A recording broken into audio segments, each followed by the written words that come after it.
Good morning and good evening friends. चलते हैं friend अपने आज के सेट के पहले क्वेश्चन में। पहला क्वेश्चन क्या कह रहा है, पांचवां हेलीकॉप्टर एवं लघु विमान शिखर सम्मेलन यानी कि हेली शिखर सम्मेलन 2023 का आयोजन कहाँ किया गया था। देखिए याद रखिएगा, हो सकता है आपको एग्जाम में हेली शिखर सम्मेलन दे, तो आंसर क्या होगा, आंसर होगा सी, ऑप्शन नंबर सी जो है वो खजुराहो। यहाँ पर आपका क्या है, उड्डयन मंत्री ज्योतिरादित्य सिंधिया ने खजुराहो में हेली समिट 2023 का उद्घाटन किया। ठीक है, चलें आगे। नेक्स्ट क्वेश्चन क्या है, महिला सम्मान बचत प्रमाण पत्र किस मंत्रालय द्वारा जारी किया गया है।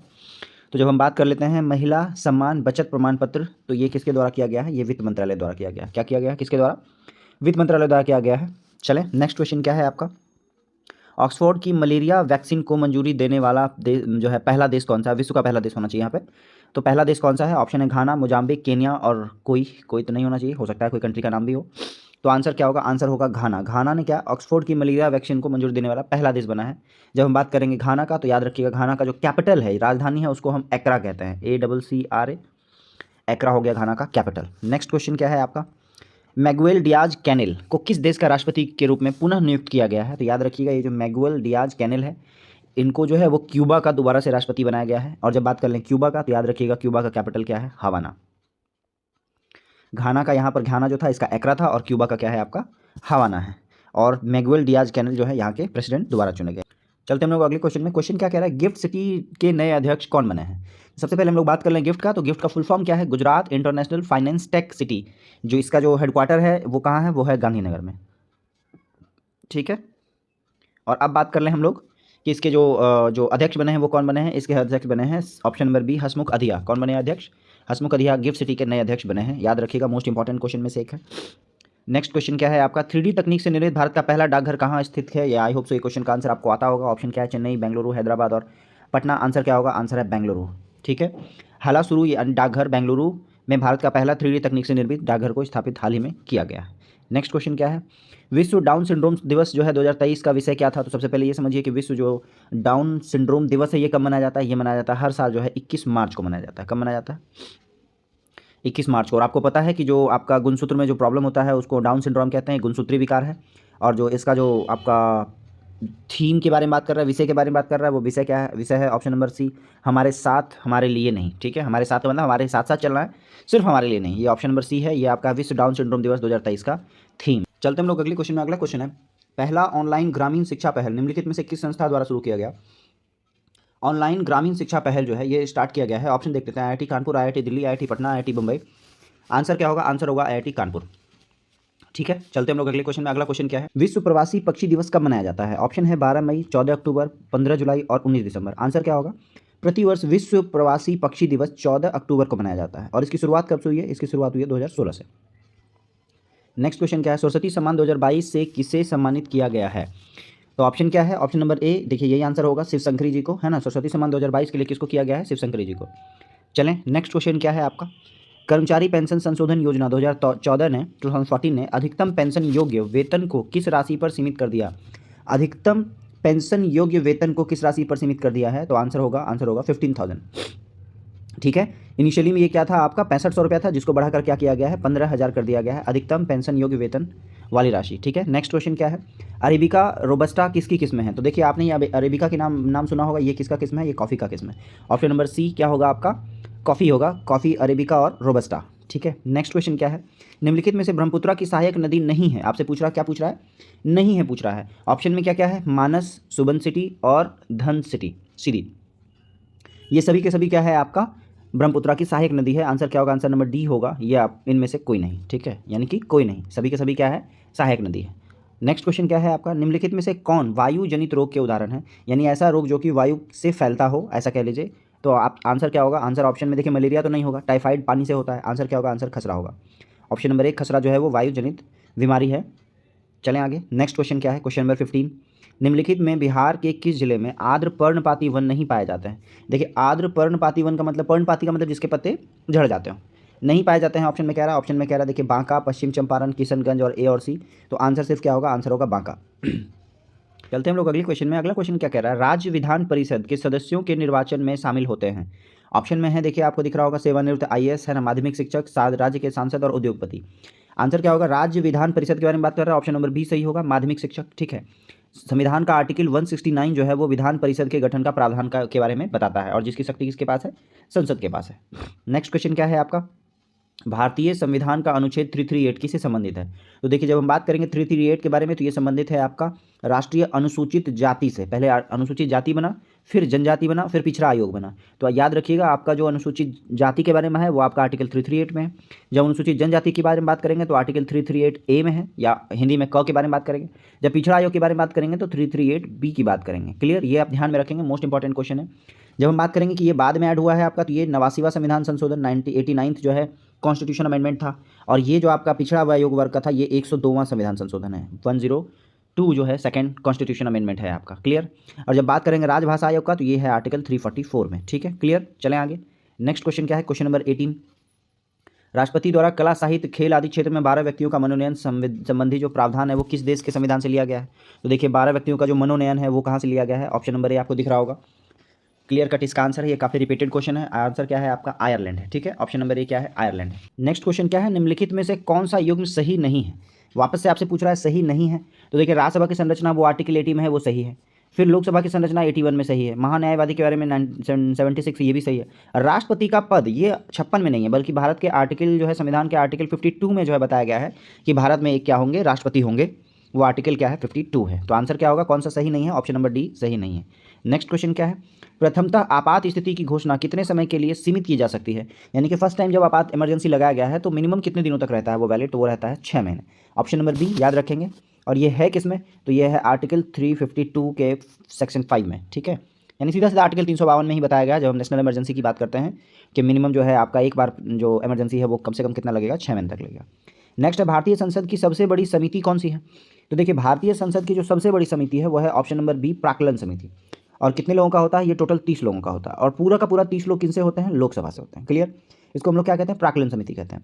और जब लोक लेखा समिति के बारे में बात करेंगे तो इसमें टोटल 22 लोग होते हैं, जिसमें कि 15 लोग जो होते हैं वो लोकसभा से होते हैं और 7 जो होता है वो राज्यसभा से होते हैं। क्लियर। क्वेश्चन क्या था? संसद की सबसे बड़ी समिति कौन सी है? तो आंसर क्या होगा? प्राक्कलन समिति होगा। नेक्स्ट क्वेश्चन क्या है? किसी भी राज्य में मुख्यमंत्री सहित मंत्रिपरिषद में मंत्रियों की न्यूनतम संख्या क्या हो सकती है? देखिए क्वेश्चन रिपीटेड है और कई बार बताया गया है और थोड़ा सा एक बार और डिटेल में समझेंगे। किसी भी राज्य में मुख्यमंत्री सहित मंत्रिपरिषद में मंत्रियों की न्यूनतम संख्या क्या हो सकती है? देखिए एक तो आपका बताया गया है 15%, ठीक है, और दूसरा बताया गया है मिनिमम 12 होना चाहिए। ऑप्शन नंबर सी देखिए, ऑप्शन नंबर सी क्लियर होना चाहिए। मिनिमम जो है वो 15% है और नंबर वाइज अगर बात करेंगे तो 12 है। ठीक है, मंत्रिपरिषद के बारे में। लेकिन जब हम यूनियन टेरिटरी की बात करेंगे तो दिल्ली एक ऐसा यूनियन टेरिटरी है जहाँ 10% मैक्सिमम हो सकता है। वहाँ पे यूनियन टेरिटरी जो दिल्ली है उसका जो सीट है वो 68 है, तो 10% यानी कि वहाँ टोटल 7 ही सीट है। कहाँ? जो आपका मंत्रिपरिषद बन रहा है वहाँ पे, क्योंकि यूनियन टेरिटरी है वो। लेकिन जनरल कंडीशन में 15% और मिनिमम कितना? 12 रह सकता है। क्लियर हो गया। चले आगे। नेक्स्ट क्वेश्चन क्या है? राज्य वित्त आयोग है एक। तो देखिए इसके बारे में हम लोगों ने सेकंड लास्ट सेट में भी चर्चा किया था कि जो राज्य वित्त आयोग है वो आर्टिकल क्या है? 243 में है। और उसी समय मैंने कहा था कि राज्य वित्त आयोग एक जगह और होगा। ये आई वाला जो है वो आपका पंचायत में है, नगर पालिका में, यानी कि 243 में भी जो है वो आपका राज्य वित्त आयोग के बारे में बताया गया है। और क्योंकि ये संविधान में लिखित है तो इसको हम लोग क्या कहेंगे? इसको कहेंगे संवैधानिक संस्था कहेंगे। क्या कहेंगे? संवैधानिक संस्था कहेंगे। क्लियर। 243 याद रखिएगा, 243 भी याद रखिएगा। आई वाला क्या है? पंचायत में है राज्य वित्त आयोग के बारे में, और वाई है नगर पालिका में। क्लियर। नेक्स्ट क्वेश्चन है मूल संविधान में कितनी अनुसूचियाँ थी? तो देखिए जब बात करें शेड्यूल के बारे में तो मूल संविधान में 8 ही अनुसूची थी। टोटल कितना था? 8 था। बाद में 9 जुड़ा, 10 जुड़ा, 11 जुड़ा और 12 जुड़ा। 9 जो था वो क्या था? वो था भूमि सुधार। ठीक है, ये बल्कि कहें कि संविधान का पहला संशोधन था, भूमि सुधार कह लीजिए, लैंड रिफॉर्म कह लीजिए। 10वां जो था वो दल बदल था। ठीक है, एंटी डिफेक्शन लॉ। 11वां क्या था आपका? पंचायत था। और 12 क्या है? नगर पालिका है। क्लियर। शेड्यूल इनिशियल में कितना था? 8 था। नेक्स्ट क्वेश्चन क्या है आपका? निम्नलिखित में कौन सी समिति चुनाव सुधारों से संबंधित है? चुनाव में मतलब जो रिफॉर्म है उससे रिलेटेड जो है समिति के बारे में बात कर रहा है। ऑप्शन नंबर ए देख लेते हैं, दिनेश गोस्वामी समिति। यही आंसर होगा। दिनेश गोस्वामी समिति जो है वो चुनाव से संबंधित है, चुनाव सुधारों से संबंधित है। आपको ये दिख रहा होगा JVK राव समिति, ये जो है ग्रामीण विकास एवं गरीबी उन्मूलन से संबंधित है। अशोक मेहता समिति के बारे में तो सब लोग जानते हैं ना, बलवंत राय मेहता और अशोक मेहता समिति, पंचायती राज का प्रशासनिक ढांचा। और LM सिंघवी भी है, वो पंचायती राज से रिलेटेड है। क्लियर। तो आंसर क्या होगा? दिनेश गोस्वामी समिति जो है वो चुनाव सुधारों से संबंधित समिति के अध्यक्ष रह चुके हैं। नेक्स्ट है खादी का अर्थशास्त्र एवं चंपारण में महात्मा गांधी जैसी कृतियाँ किस स्वतंत्रता सेनानी द्वारा लिखी गई? मतलब ये 2 बुक है। एक बुक का नाम है खादी का अर्थशास्त्र, दूसरा चंपारण में महात्मा गांधी। ये बुक लिखने वाले कौन है? ये हैं ऑप्शन नंबर सी देख सकते हैं हम लोग, डॉक्टर राजेंद्र प्रसाद। इनके द्वारा ही ये 2 बुक लिखी गई है, खादी का अर्थशास्त्र और चंपारण में महात्मा गांधी। क्लियर। चलते अगले क्वेश्चन में। क्वेश्चन नंबर 27 क्या कह रहा है? क्वेश्चन नंबर 27 कह रहा है बिहार के प्रथम भारतीय गवर्नर कौन थे? तो देखिए पूछ रहा है बिहार के प्रथम भारतीय गवर्नर कौन थे? ऑप्शन में दिख रहा होगा सत्येंद्र प्रसन्न सिन्हा, यही है। याद रखिएगा 1909। जब पहली बार पाकिस्तान की नींव रखी गई थी, सांप्रदायिक चुनाव आधारित जो है चुनाव की बात की गई थी, और इसी समय ये जो एक्ट आया था इसको हम लोग मॉडल एक्ट कहते हैं। इसी समय फर्स्ट टाइम जो है वायसराय काउंसिल में किसी भारतीय को जगह मिला था, और वो भारतीय कौन थे? सत्येंद्र प्रसन्न सिन्हा। और यही जो है बिहार के प्रथम भारतीय गवर्नर भी रहे हैं। क्लियर? चले आगे। नेक्स्ट क्वेश्चन क्या है?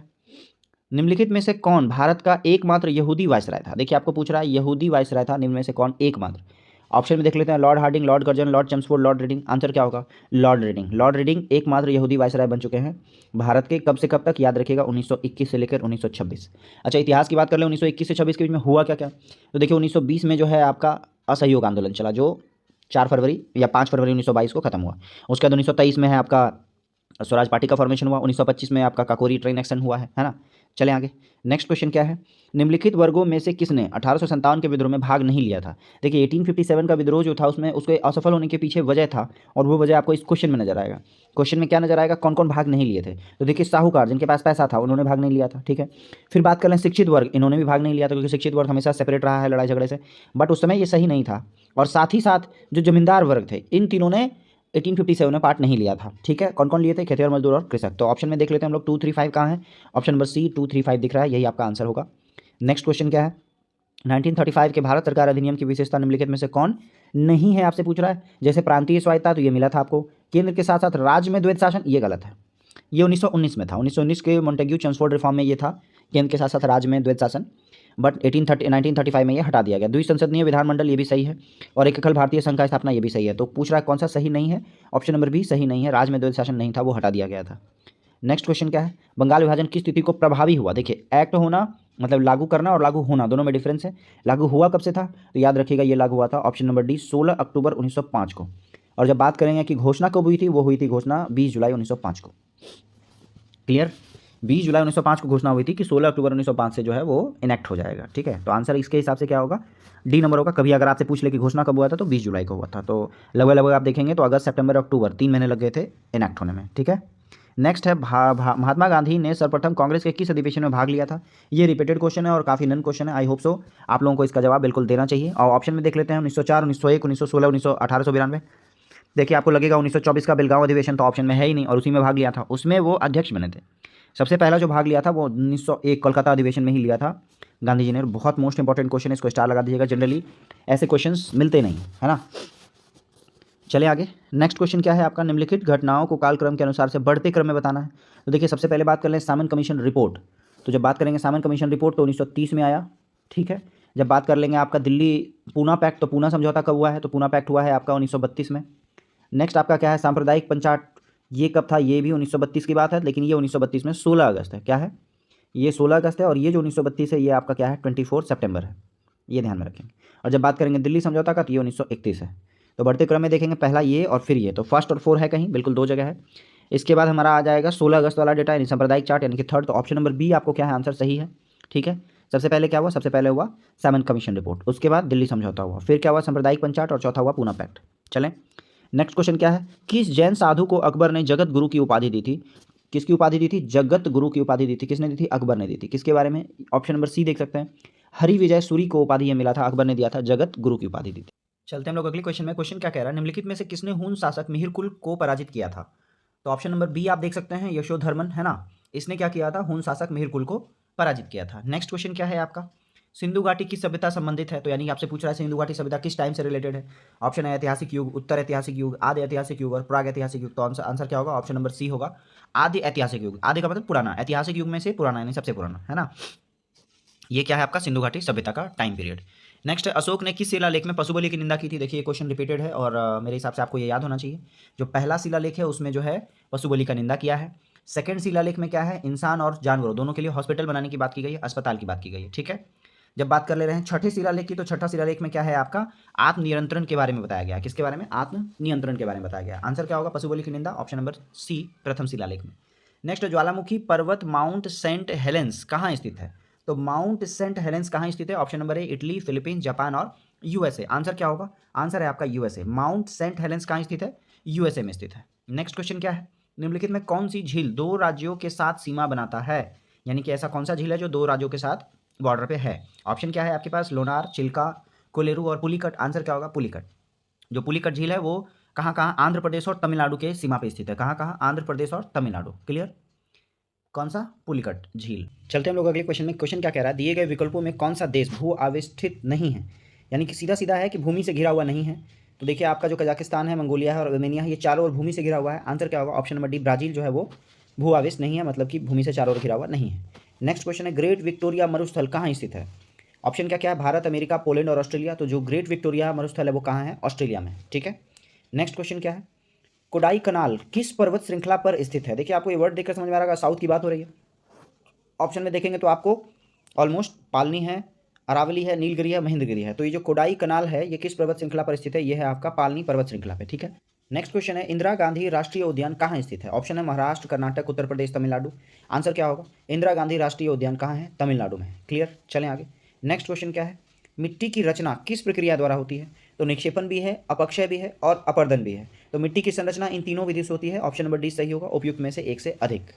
चलते हम लोग अगले क्वेश्चन में। अगला क्वेश्चन क्या कह रहा है? भारतीय थल सेना के दक्षिण पश्चिम कमांड का मुख्यालय कहाँ है?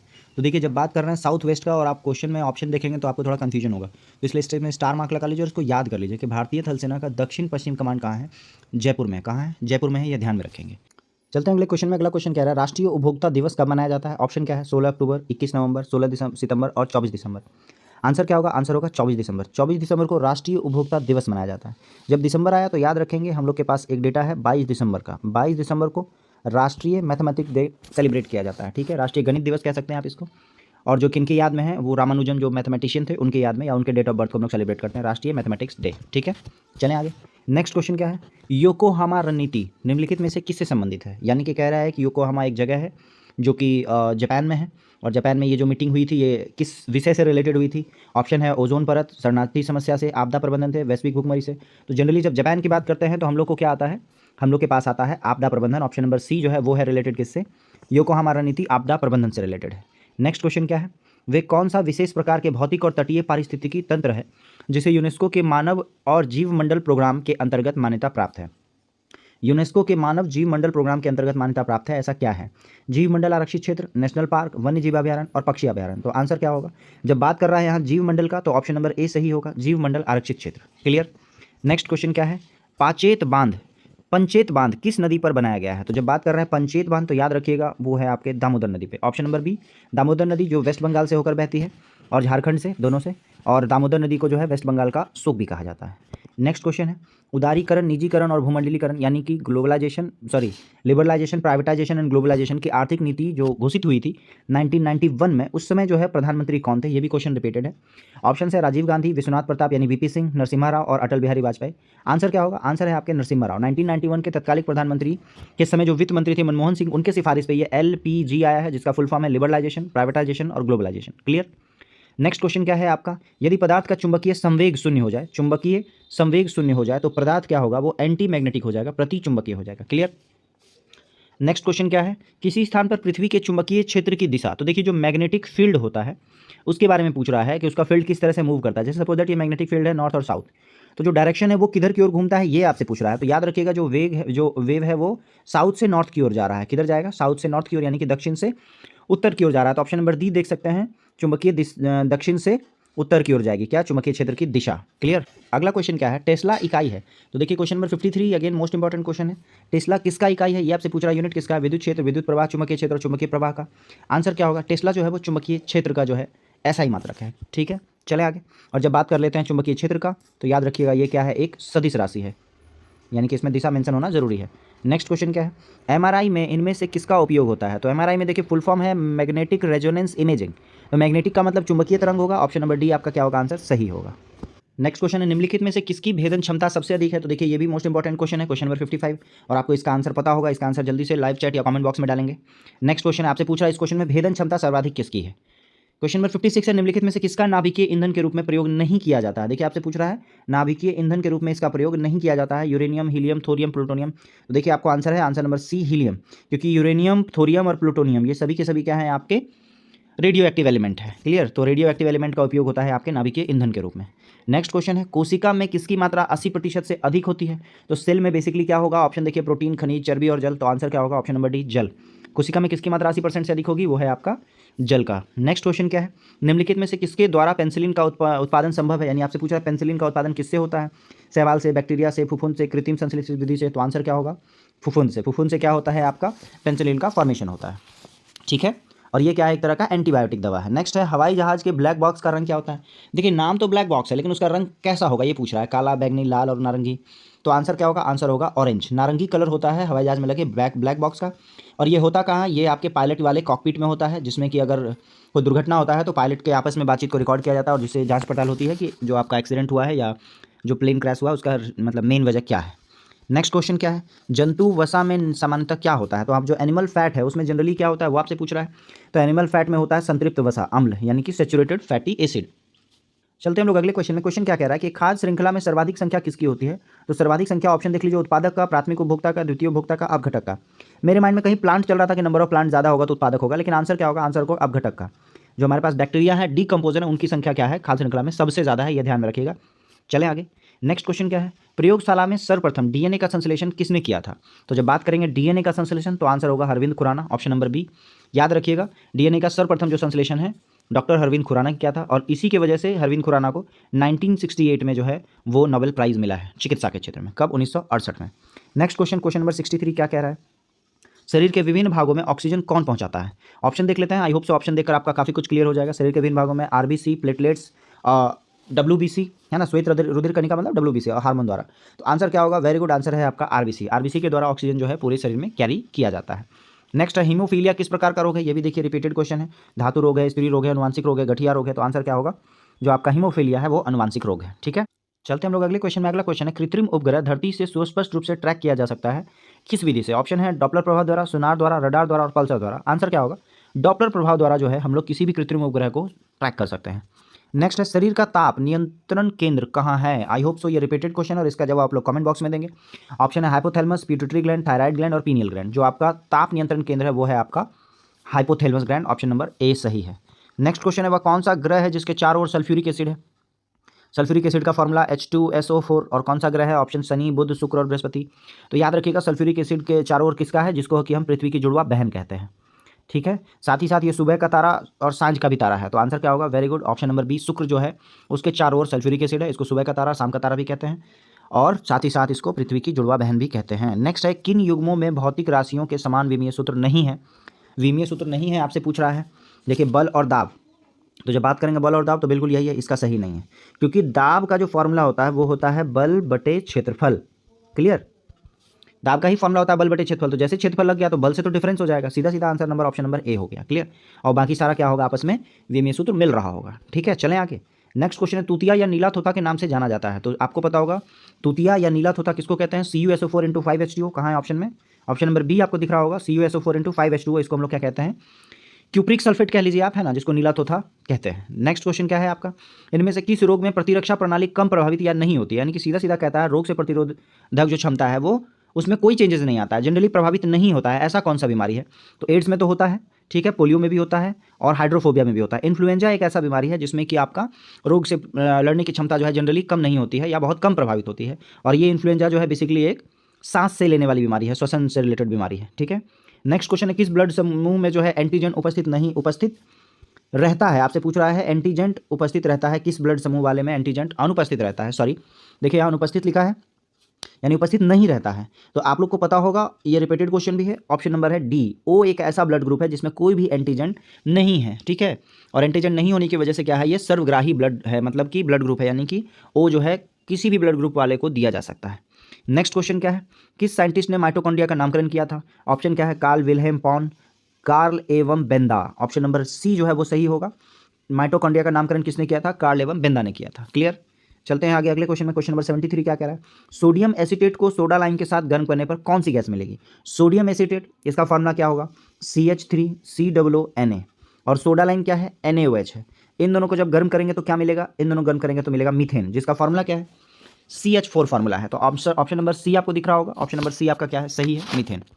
नेक्स्ट क्वेश्चन क्या है, इनमें से एल्युमिनियम का अयस्क है। तो देखिए बॉक्साइट है, कोरंडम है और क्रायोलाइट है, ये सभी के सभी क्या है, एल्युमिनियम का अयस्क है। तो इनमें से सभी ऑप्शन होगा, एल्युमिनियम का अयस्क, बॉक्साइट, कोरंडम और क्रायोलाइट। नेक्स्ट क्वेश्चन आपसे पूछ रहा है कि लाल रक्त कणिकाओं का जीवन काल कितना है। तो आपको पता होगा ये क्वेश्चन रिपीटेड भी है। आरबीसी का जीवन काल जनरली क्या होता है, 120 दिन। 120 दिन का मतलब 4 महीना, 4 मंथ। और मैंने आपको बताया था कि जब डब्ल्यूबीसी की बात करेंगे तो डब्ल्यूबीसी का जो होता है वो 4 डेज होता है। तो एक का 4 दिन और एक का 4 महीना, ऐसा समझिए, ठीक है। नेक्स्ट अब मैथ्स के 2-3 क्वेश्चन को देख लेते हैं हम लोग। अब कह रहा है कि एम जो है वो 10 दिन में 1/5 काम करता है। 1/5 काम अगर 10 दिन में करता है तो एम के बारे में हम कह सकते हैं कि 50 दिन में पूरा काम करेगा, कोई प्रॉब्लम। नेक्स्ट कह रहा है 60% काम 60 दिन में कर रहा है। तो एन के बारे में बात करें, 60% काम 60 दिन में कर रहा है तो 100% काम 100 डे में करेगा, कोई प्रॉब्लम नहीं। और ओ के बारे में कह रहा है 1/3 काम जो है वो 12 दिन में कर रहा है, यानी कि ओ के बारे में बात करेंगे तो 36 दिन में काम कर रहा है पूरा काम। अब क्वेश्चन कह रहा है कौन सा पहले कार्य पूरा करेगा, तो आपको दिख रहा होगा ओ जो है वो 36 दिन में कर लेगा, तो ऑप्शन नंबर सी सही होगा, ओ। क्लियर। नेक्स्ट क्वेश्चन क्या है, सेब की कीमत 6 रुपये प्रति नग, प्रति नग का मतलब पर पीस आप कह सकते हैं। क्लियर, 6 रुपये प्रति पीस आपका क्या है, सेब है, एप्पल, और मैंगो क्या है 5 रुपये पर पीस। अब कह रहा है कि नीलेश ने इन फलों पर 42 रुपये खर्च किए हैं। इस प्रकार नीलेश द्वारा खरीदे गए सेबों की संख्या कितनी होगी। तो देखिए आपको 42 बता रहा है और यहाँ पे देखिए 5 है, तो 5 होने का मतलब ये आपका इवन है, ये आपका ऑड है और ये आपका इवन है। ऑल जो है इवन है, तो हमारा क्या होगा, इसको भी इवन में बदलना पड़ेगा। तो इधर 5 को हम 10 कर सकते हैं या 20 कर सकते हैं या 30 कर सकते हैं, ऐसा समझिए। तो जब 10 करेंगे तो अगला 42 पूरा करने के लिए हम लोग को 32 चाहिए होगा। 6 का मल्टीपल क्या 32 है, नहीं है। 20 है तो 22 करना होगा, 6 का मल्टीपल 22 भी नहीं है। और 30 है तो 12 करना होगा, क्या 6 का मल्टीपल 12 है, तो बिल्कुल है। यानी कि 2 सेब लेना होगा, यानी कि 6 दूनी 12 रुपये का, और बाकी 6 आपका क्या है, मैंगो लेना पड़ेगा। मेरी बात शायद आप समझ रहे होंगे। मैंने बताया ये एक इवन नंबर है, ये एक इवन नंबर है और ये एक ऑड नंबर है। और इवन और ऑड का सम कभी भी ऑड होगा, यानी कि हम लोग को इसको इवन कन्वर्ट करना पड़ेगा। वहाँ से मैंने आपको बताया कि 2 सेब लेंगे और 6 आपका क्या होगा, आम होगा, दोनों मिलाकर क्या हो जाएगा, 42 रुपये हो जाएगा। इसका सेकंड ऑप्शन भी है, ऑप्शन से चलते हैं। अगर 3 सेब लिए तो 6 या 18 रुपया, और अब 42 पुराने के लिए हम लोग को चाहिए 24, जो 5 का मल्टीपल नहीं है। इस तरह से भी देख सकते हैं। आंसर ऑलवेज क्या होगा, मल्टीपल के रूप में आएगा, निकाला जा सकता है इजीली। यदि दो संख्याओं का योग 36 और मल्टीपल 315 है। देखिए वापस से ये रिपीटेड क्वेश्चन है और मैंने बताया था कि आपका अगर मल्टीपल स्ट्रॉन्ग है तो बहुत आसान है। योगफल आपका 36 है, मतलब x + y = 36, और मल्टीपल 315 है, यानी x × y = 315। और फॉर्मूला वगैरह लगा के काफ़ी लंबा निकलेगा। मुझे याद है कि 21 × 15 = 315 होता है, आप चेक कर लीजिएगा एक बार, ठीक है। और 21 और 15 को ऐड करने पर 36 भी आ जा रहा है। तो आपसे कह रहा है उसका जो है डिफरेंस क्या होगा। तो 21 में अगर 15 सब्सट्रैक्ट कर लें तो आंसर क्या होगा, 6 होगा, और यही आपका क्या है, आंसर है, ऑप्शन नंबर सी। क्लियर। चलते हैं अगले क्वेश्चन में। क्या कह रहा है, यदि 20z हो तो देखिए a² - b² = क्या होगा, a + b a - b। दोनों को जोड़ेंगे तो 100 और दोनों को घटाएंगे तो आ जाएगा 28 = क्या, 20z। इससे इसको काट दिया 5 टाइम में तो 28 बचे, यानी 28 5 क्या होगा, 140 होगा। ऑप्शन नंबर सी इसका भी सही है। क्लियर। जिस तरह से मैं यहाँ बना रहा हूँ सिमिलरली आपको एग्जामिनेशन में अप्रोच करना है और फटाफट करना है। क्वेश्चन देखा और अटेम्प्ट लिया। चलते हैं आगे। z का वैल्यू क्या आ गया, 28 5 140। नेक्स्ट क्वेश्चन क्या है आपका, वह सबसे छोटी संख्या ज्ञात करें जिसको इससे भाग देने पर रिमाइंडर हर एक कंडीशन में 13 बच रहा हो। तो 13 रिमाइंडर का मतलब अभी हम लोग को 13 ऐड करना है, और जैसे 25 और 40 दिखे, इसका मतलब समझिए कि 25 40 का एलसीएम 200 है, यानी आंसर जो भी होगा वो 100 के मल्टीपल से 13 ज़्यादा होगा। तो देखिए यहाँ पर 39 ज़्यादा है, यहाँ 00 तो 100 का ही मल्टीपल है, यहाँ 26 है, यहाँ 13 है, आंसर नंबर सी होगा। मेरी बात समझे। 25 और 40 का एलसीएम 200 है, यानी अब कुछ भी होगा तो 200 में मल्टीप्लाई होगा, यानी कि आंसर जो होगा वो 200 के मल्टीपल से 13 ज़्यादा होगा। तो 13 जैसे ज़्यादा होगा तो ऑप्शन नंबर सी दिख रहा है आपको। मेरी बात को कोशिश कीजिए समझने का। नेक्स्ट क्या कह रहा है, ए और बी मिलकर किसी काम को 20 दिन में कर रहा है, तो a + b = क्या आ गया, 20 दिन आ गया, और बी अकेले 25 दिन में कर रहा है, 25 आ गया। आई होप सो इस क्वेश्चन का आंसर आप लोग कमेंट बॉक्स में देंगे या लाइव चैट में देंगे। स्क्रीनशॉट ले लीजिए और फटाक से वीडियो खत्म होते ही बना दीजिएगा। समुद्र की गहराई किस यंत्र द्वारा मापी जाती है। ऑप्शन क्या है, बैरोमीटर, फैदोमीटर, फ्लैक्टोमीटर और अल्टीमीटर। आंसर क्या होगा, फैदोमीटर आंसर होगा। समुद्र की गहराई नापने के लिए कौन सा यंत्र है, फैदोमीटर है। ये सारे सेट का जो PDF है वो एस ठाकुर के टेलीग्राम चैनल पे अवेलेबल है, जिसका लिंक जो है डिस्क्रिप्शन बॉक्स में दिया गया है, आप वहाँ से टेलीग्राम चैनल ज्वाइन कर सकते हैं। चलते अगले क्वेश्चन में। पृथ्वी की आयु का मापन निम्न में से किस विधि द्वारा किया जाता है। तो देखिए पृथ्वी का आयु का मापन जो है, ऑप्शन देख लेते हैं, कार्बन डेटिंग, यूरेनियम विधि, रेडियोधर्मी और जैव घड़ी विधि। आंसर क्या होगा, यूरेनियम विधि से पृथ्वी की आयु का मेजरमेंट होता है। कार्बन डेटिंग जो विधि है उससे हम लोग कार्बनिक पदार्थों का एज डिसाइड करते हैं, ठीक है। और रेडियो एक्टिव एलिमेंट है तो उससे रेडियोधर्मी रेटिंग का जो है यूज़ करते हैं, यहाँ पे डेटिंग होगा, है ना। आंसर क्या होगा, यूरेनियम विधि से हम लोग पृथ्वी की आयु का मेजरमेंट करते हैं। नेक्स्ट क्वेश्चन है, RH कारक किस जंतु में देखा गया है। तो देखिए ये एक RH का हो गया, ऋषिस बंदर है ना। तो ऑप्शन में आपको दिख रहा होगा, ऑप्शन में भी बंदर। तो RH जो कारक है वो किस में पाया जाता है, बंदर में पाया जाता है। नेक्स्ट क्वेश्चन है, मीलेराइट निम्न में से किसका अयस्क है। तो मीलेराइट किसका अयस्क है, ऑप्शन देख लेते हैं, निकेल, मैग्नीशियम, मैग्नीज और कैडमियम। आंसर क्या होगा, मीलेराइट निकेल का अयस्क है। क्लियर। चलें आगे। जब बात कर ले मैग्नीशियम के अयस्क का तो डोलोमाइट और कार्नेलाइट यूज़ होता है। चलते हम लोग अगले क्वेश्चन में। अगला क्वेश्चन क्या कह रहा है, कशेरुक रज्जु में कितनी जोड़ियां तंत्रिका निकलती हैं। तो ये जो आपको कशेरुक रज्जु है जो पीठ में होता है, ऑप्शन देख लेते हैं, 13, 31, 26 और 12। तो आंसर क्या होगा, 31। कशेरुक रज्जु में से 31 जो है जोड़ियाँ जो है तंत्रिका निकलती है, जिन्हें स्पाइनल तंत्रिका भी कहा जाता है। नेक्स्ट क्वेश्चन क्या है, प्रतिवर्ती क्रियाओं का नियंत्रण केंद्र कहाँ पे है? तो देखिए ये जो प्रतिवर्ती क्रिया है इसका इंग्लिश होता है रिफ्लेक्स एक्शन, और रिफ्लेक्स एक्शन भी अगेन कशेरुक रज्जु से ही केंद्रित होता है, ठीक है, नियंत्रित होता है, ठीक है, रिफ्लेक्स जो एक्शन है। और ये बेसिकली दो टाइप का होता है, ऑटोनॉमिक होता है और सोमैटिक होता है, डिटेल में कभी पढ़ेंगे। नेक्स्ट क्वेश्चन क्या है आपका, मानव शरीर के तापक्रम के संबंध में सही कथन चुनिए। तो मानव शरीर का जो तापक्रम है वो टेम्परेचर के साथ नहीं बदलता है। आपको पता होगा कि हमारे शरीर का तापक्रम लगभग 37 डिग्री सेल्सियस कांस्टेंट है, और फ़ारेनहाइट में 98.6 डिग्री फ़ारेनहाइट ये कांस्टेंट है, चाहे गर्मी है या सर्दी है। ऑप्शन में देखिए, ऑप्शन नंबर डी कह रहा है किसी भी मौसम में शरीर के तापमान में कोई परिवर्तन नहीं होता है, ना हम ज़्यादा कर सकते हैं किसी सीज़न में, ना कम कर सकते हैं। ये क्या है, कांस्टेंट डेटा है हमारे बॉडी के लिए, ठीक है। चलें आगे। नेक्स्ट क्वेश्चन है, रक्त में ऑक्सीजन की सांद्रता की कमी होने पर श्वास की गति। तो देखिए श्वास हम लोग लेते हैं, जो ब्रीथिंग करते हैं वो करते हैं ऑक्सीजन की पूर्ति के लिए। अगर शरीर में कमी हो गई तो सांस ज़्यादा लेना पड़ेगा। तो ऑप्शन नंबर ए आपको दिख रहा होगा, सामान्य गति से क्या होती है, बढ़ जाती है ब्रीदिंग, जब क्या हो, ब्लड में ऑक्सीजन की कमी होने लगती है, ठीक है। चलिए नेक्स्ट क्वेश्चन क्या है, लंबाई की न्यूनतम इकाई निम्न में से कौन सी है? तो देखिए ये क्वेश्चन ऐसा है जो आप लोगों को बताना चाहिए, रिपीटेड क्वेश्चन है, आपका रिपीटेड क्वेश्चन है। एंगस्ट्रम है, नैनोमीटर है, फर्मी है, माइक्रोन है। तो देखिए सबसे पहले एंगस्ट्रम होता है 10⁻⁻10, ठीक है। सिंबल भी है इसका, ए के ऊपर ऐसे 0 बनता है। नैनोमीटर का है 10⁻⁹। फिर फर्मी मीटर का है आपका 10⁻⁻15, और माइक्रोन का है आपका कितना, 10⁻⁻6। आपसे पूछ रहा है न्यूनतम इकाई कौन सी है, तो फर्मी होगी, क्या होगी, फर्मी मीटर जो है वो न्यूनतम इकाई है लेंथ का, यहाँ पर इस ऑप्शन के अकॉर्डिंग। नेक्स्ट क्वेश्चन नंबर 10 क्या कह रहा है, शरीर का ऐसा कौन सा अंग है जो हर समय काम करता है? ये क्वेश्चन का भी आंसर आप लोग कमेंट बॉक्स में दीजिए, कौन सा है जो हमेशा काम करता है? तो ऑप्शन नंबर बी आपको दिख रहा होगा, हृदय, हमेशा धड़कता रहता है कंटिन्यू बिना रुके हुए। आप अपनी सांसों को रोक सकते हैं लेकिन धड़कनों को नहीं। वाह। नेक्स्ट क्वेश्चन निम्नलिखित में किसका वीमीय सूत्र ये है? तो देखिए वीमीय सूत्र में जो एम होता है वो बेसिकली मास है, केजी है, और केजी है नहीं तो इसको हटा देते हैं। एल लेंथ है यानी मीटर, और टी यानी कि मीटर पर सेकेंड। मीटर पर सेकेंड जो है वो किसका होता है? तो मीटर पर सेकेंड तो मेरे हिसाब से चाल का ही होता है ना।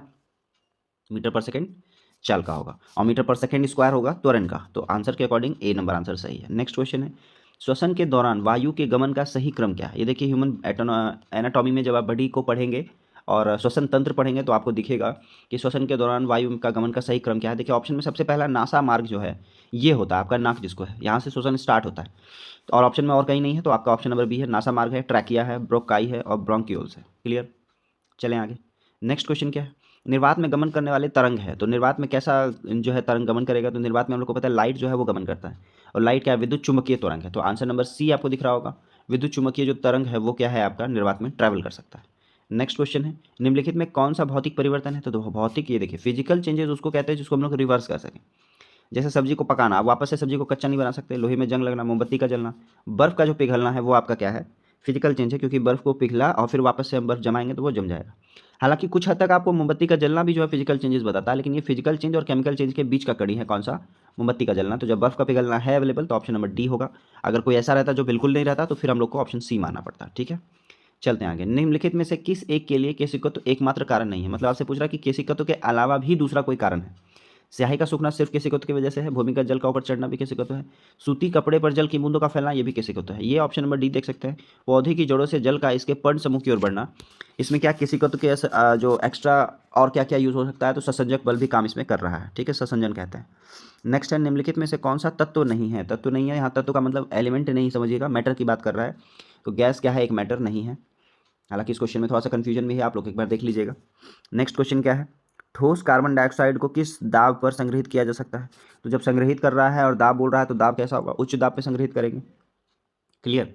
ठोस कार्बन डाइऑक्साइड को क्या है, उच्च दाब पे संग्रहित किया जा सकता है, मतलब स्टोर किया जा सकता है। नेक्स्ट है, कृषि में प्रयुक्त यूरिया में नाइट्रोजन की मात्रा कितनी होती है? ये भी क्वेश्चन रिपीटेड है और बहुत ज़बरदस्त क्वेश्चन है, याद होना चाहिए। वैसे जो आपका नाइट्रोजन है इसकी मात्रा होती है 46%। कितना होता है, 46% होता है नाइट्रोजन का मात्रा किसमें, यूरिया में।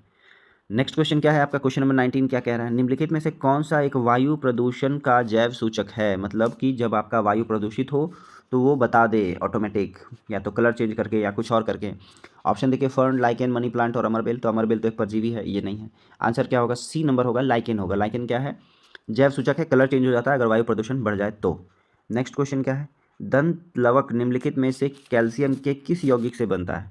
यहाँ देखिए हिंदी में लिखा है दंत लवक, और इंग्लिश में इसको हम कहते हैं इनेमल, जो कि सबसे कठोर तत्व है हमारे शरीर का, सबसे कठोर चीज़ है। तो ये कैल्शियम के कौन से यौगिक से बनता है आपसे पूछ रहा है, तो आंसर क्या होगा? ऑप्शन देख लेते हैं, calcium carbonate, calcium sulphate, calcium hydroxide और कैल्शियम फॉस्फेट। आंसर क्या होगा? कैल्शियम फॉस्फेट से बना होता है कौन सा? इनेमल, जिसको कि दंत लवक कहा गया हिंदी में।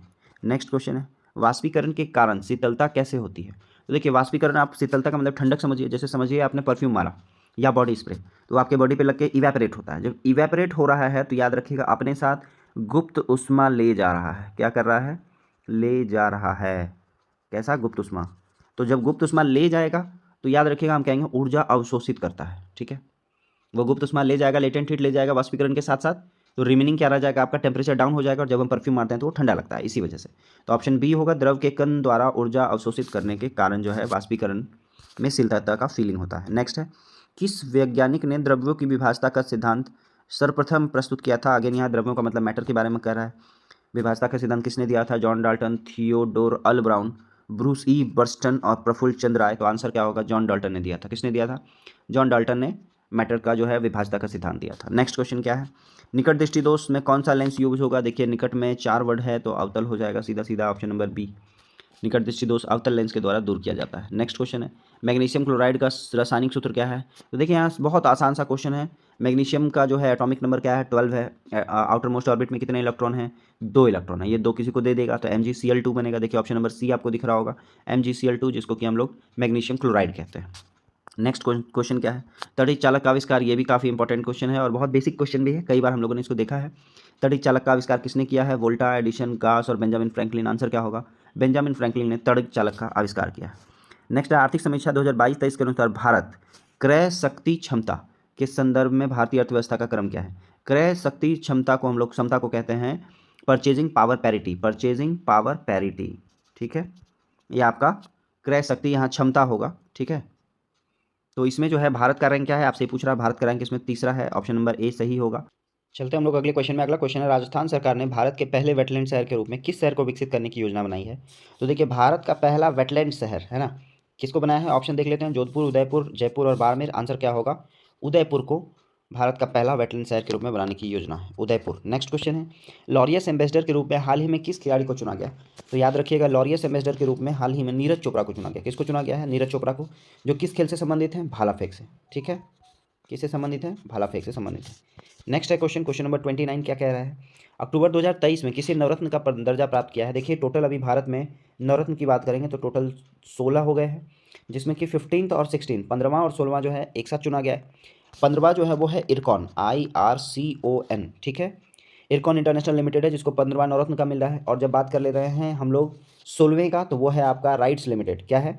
राइट्स लिमिटेड जो है वो 16वां जो है नवरत्न बना है। तो ऑप्शन नंबर ए आपका सही होगा। और 15th नंबर का इरकॉन है और 16th नंबर का क्या है? राइट लिमिटेड है। नेक्स्ट क्वेश्चन क्या है आपका, अर्जुन पुरस्कार विजेता श्री अमित का संबंध किस खेल से है? तो देखिए, जब हम बात करेंगे श्री अमित का संबंध, तो अमित का संबंध किससे है? ऑप्शन है आपका बॉक्सिंग, हॉकी, जूडो और वुशु। तो आंसर क्या है? बॉक्सिंग। अब देखिए, जब बात करेंगे अर्जुन पुरस्कार, तो 2023 में 2022 के लिए अर्जुन पुरस्कार मिला है और 2022 के लिए टोटल 25 प्लेयर को जो है आपका ये अवार्ड मिला है। उसमें बॉक्सिंग की बात करें तो 2 लोगों को मिला है, एक तो आपके अमित को और दूसरा जो है आपका कौन है? निखत जरीन। कौन है? इनका नाम आपको याद रखना है, निखत जरीन। क्लियर, इनको बॉक्सिंग के लिए मिला है। चलें आगे, टोटल 25 लोगों को मिला है अर्जुन पुरस्कार। नेक्स्ट क्वेश्चन है, किस IIT ने के वैज्ञानिकों ने कृत्रिम हृदय तैयार किया है? तो जो आर्टिफिशियल हार्ट है ये तैयार किया है किसने? IIT कानपुर ने। ऑप्शन नंबर ए सही है, IIT कानपुर ने कृत्रिम हृदय तैयार किया है। नेक्स्ट क्वेश्चन है, IMF ने वर्ष 2023-24 में भारत का GDP ग्रोथ कितना बताया है या अनुमान किया है? किसने? IMF ने। तो IMF ने सबसे कम किया है, ऑप्शन नंबर आपको बी दिख रहा होगा। 5.9% जो है वो IMF ने भारत की GDP बताई है 23-24 के लिए। लेकिन जब हम बात करेंगे वर्ल्ड बैंक की, ठीक है, वर्ल्ड बैंक की, तो वर्ल्ड बैंक ने 6.3% GDP ग्रोथ का अनुमान लगाया है इंडिया का। ठीक है, वर्ल्ड बैंक 6.3% और IMF ने 5.9% का ग्रोथ का अनुमान लगाया है भारत का।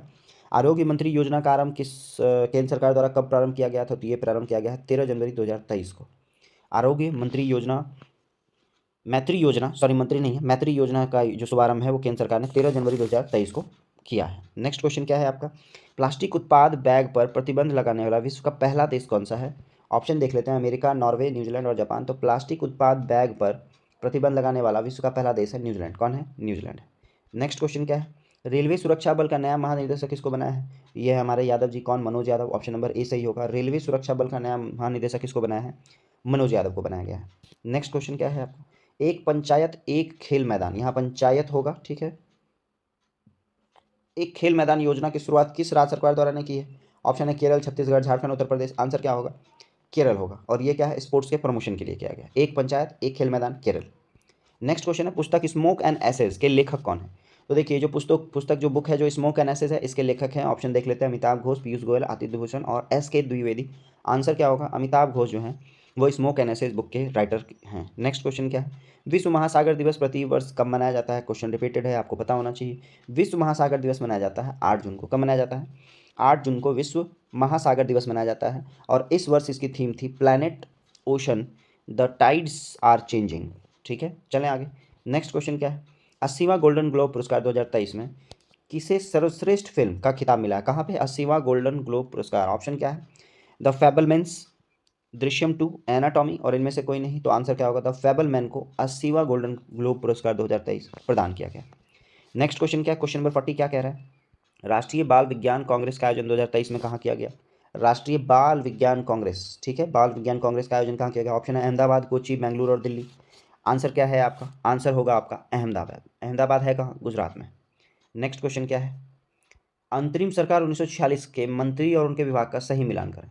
तो अब देखिए आपको मंत्री और विभाग कौन कौन सा मिला था वो आपसे पूछ रहा है। जैसे सबसे पहले हम बात कर लें जैसे जगजीवन राम का, तो जगजीवन राम को क्या मिला था? श्रम विभाग मिला था। तो C का 4 कहाँ है? आपको दिख रहा होगा, सिर्फ एक ही जगह है। अब इसके अकॉर्डिंग देख लेते हैं। सरदार पटेल को गृह विभाग मिला था, सही बात है। डॉक्टर राजेंद्र प्रसाद को खाद्य और कृषि विभाग मिला था, ये भी सही है। लियाकत अली को वित्त विभाग मिला था, ये सही है। यानी कि पहला दूसरा ऐसे चेंज हो गया। 2143, तो 2143 ऑप्शन नंबर C में नजर आ रहा है आपको। तो आंसर क्या होगा? C नंबर होगा। और याद क्या करना है? जगजीवन राम को श्रम स्थान मिला था, श्रम विभाग मिला था, ये ध्यान में रखना है। नेक्स्ट क्वेश्चन है किस अनुच्छेद के तहत संसद को संविधान में संशोधन करने का अधिकार है? तो आई होप सो ये क्वेश्चन रिपीटेड है और ये आपको पता होना चाहिए। संविधान संशोधन किस आर्टिकल में है? 363, 368, 365, 372। लाइव चैट में इसका आंसर देंगे। Very good. नेक्स्ट क्वेश्चन क्या है आपका? राष्ट्रीय आपातकाल के उद्घोषणा जारी होने के कितने महीने के भीतर संसद के दोनों सदनों द्वारा अनुमोदित हो जाना जरूरी है? तो याद रखिएगा, जैसे ही नेशनल इमरजेंसी लगा तो 1 महीने के अंदर, ऑप्शन नंबर ए सही है, 1 महीने के अंदर जो है संसद के दोनों सदनों द्वारा अनुमोदित हो जाना चाहिए। लेकिन कभी कभी क्या, देखिए लोकसभा तो आपका क्या है, ये टूट जाती है और राज्यसभा क्या है, परमानेंट है। तो ये जो टूट गई है, मान के चलिए कि लोकसभा का कार्यकाल चल नहीं रहा है, तो 1 महीने में तो आप राज्यसभा से पास करा ही लेंगे और लोकसभा का जब कार्यकाल आएगा तो 30 दिन का आपको वेट करना पड़ेगा, ये ध्यान में रखिएगा। ठीक है, चले आगे। नेक्स्ट क्वेश्चन क्या है? निम्नलिखित में से किसकी नियुक्ति राष्ट्रपति द्वारा नहीं की जाती है? ऑप्शन में देखेंगे प्रधानमंत्री का करते हैं, संघ शासित प्रदेश के मुख्यमंत्री का भी करते हैं, महान्यायवादी का भी करते हैं, कैबिनेट सचिव की नियुक्ति जो है वो राष्ट्रपति द्वारा नहीं होती। क्लियर, चलें आगे। नेक्स्ट क्वेश्चन क्या है आपका? भारतीय संसद निम्नलिखित में से किससे मिलकर बना है? तो जैसे ही भारतीय संसद कहते हैं तो ये मिलकर बना है लोकसभा, राज्यसभा और प्रेसिडेंट से। तो ऑप्शन नंबर डी आपको दिख रहा होगा, लोकसभा, राज्यसभा और राष्ट्रपति, इन तीनों से मिलकर क्या बना है? भारतीय संसद। इसके अलावा उपराष्ट्रपति बोल दे, महान्यायवादी बोल दे, तो ये सभी क्या है? गलत है। सिर्फ यही 3 चीज़ों से मिलकर भारतीय संसद का निर्माण हुआ है, ऐसा संविधान में लिखा है। क्वेश्चन नंबर 46 क्या कह रहा है? उच्च न्यायालय के संदर्भ में, मतलब हाईकोर्ट के संदर्भ में निम्नलिखित में से कौन सा कथन सही है? हाईकोर्ट के बारे में बात कर रहे हैं, तो हाईकोर्ट क्या कह रहा है आपका? उच्च न्यायालय में न्यायाधीशों की नियुक्ति संबंधित राज्य के राज्यपाल द्वारा की जाती है। बिल्कुल सही है, नहीं है, राज्य के राज्यपाल द्वारा नहीं, बल्कि कि जो है हाईकोर्ट, सुप्रीम कोर्ट के सिफारिश पे राष्ट्रपति करते हैं। आपसे पूछ रहा कौन सा सही है? उच्च न्यायालयों के न्यायाधीशों की हस्तांतरण संबंधी राज्य के राज्यपाल के परामर्श के बाद राष्ट्रपति द्वारा की जाती है, ये भी सही नहीं। ऑप्शन नंबर सी देख सकते हैं। ऑप्शन नंबर सी क्या कह रहा है? उच्च न्यायालय के न्यायिक पुनरावलोकन की शक्ति राज्य विधानमंडल व केंद्र सरकार दोनों के अधिनियमों और कार्यकारी आदेशों की संवैधानिकता के परीक्षण के लिए है। बिल्कुल सही है, ये ध्यान में रखेंगे। आपसे पूछ रहा कौन सा सही है हाईकोर्ट के विषय में, और आप ये ऑप्शन नंबर सी बहुत आराम से पढ़िएगा कि आपका जो हाईकोर्ट के न्यायिक पुनरावलोकन की शक्ति राज्य विधानमंडल व केंद्र सरकार दोनों के अधिनियमों और कार्यकारी आदेशों की संवैधानिकता के परीक्षण के लिए है। जो जुडिशियल रिव्यू है वो बेसिकली यही है, परीक्षण होता है। नेक्स्ट क्वेश्चन क्या है आपका? क्वेश्चन नंबर 47 क्या कह रहा है? राष्ट्रीय विकास परिषद के अध्यक्ष निम्न में से कौन होते हैं? तो नेशनल डेवलपमेंट काउंसिल के अध्यक्ष कौन होंगे? ऑप्शन में देख लेते हैं, राष्ट्रपति, गृह मंत्री, वित्त मंत्री, प्रधानमंत्री। आंसर क्या होगा? प्रधानमंत्री होते हैं।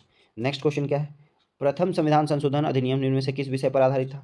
तो देखिए कोई भी क्वेश्चन रिपीटेड है, लास्ट सेट में भी मैंने बताया। जो फर्स्ट कॉन्स्टिट्यूशन अमेंडमेंट था वो था भूमि सुधार से। किससे था? भूमि सुधार से। यही आपका क्या है?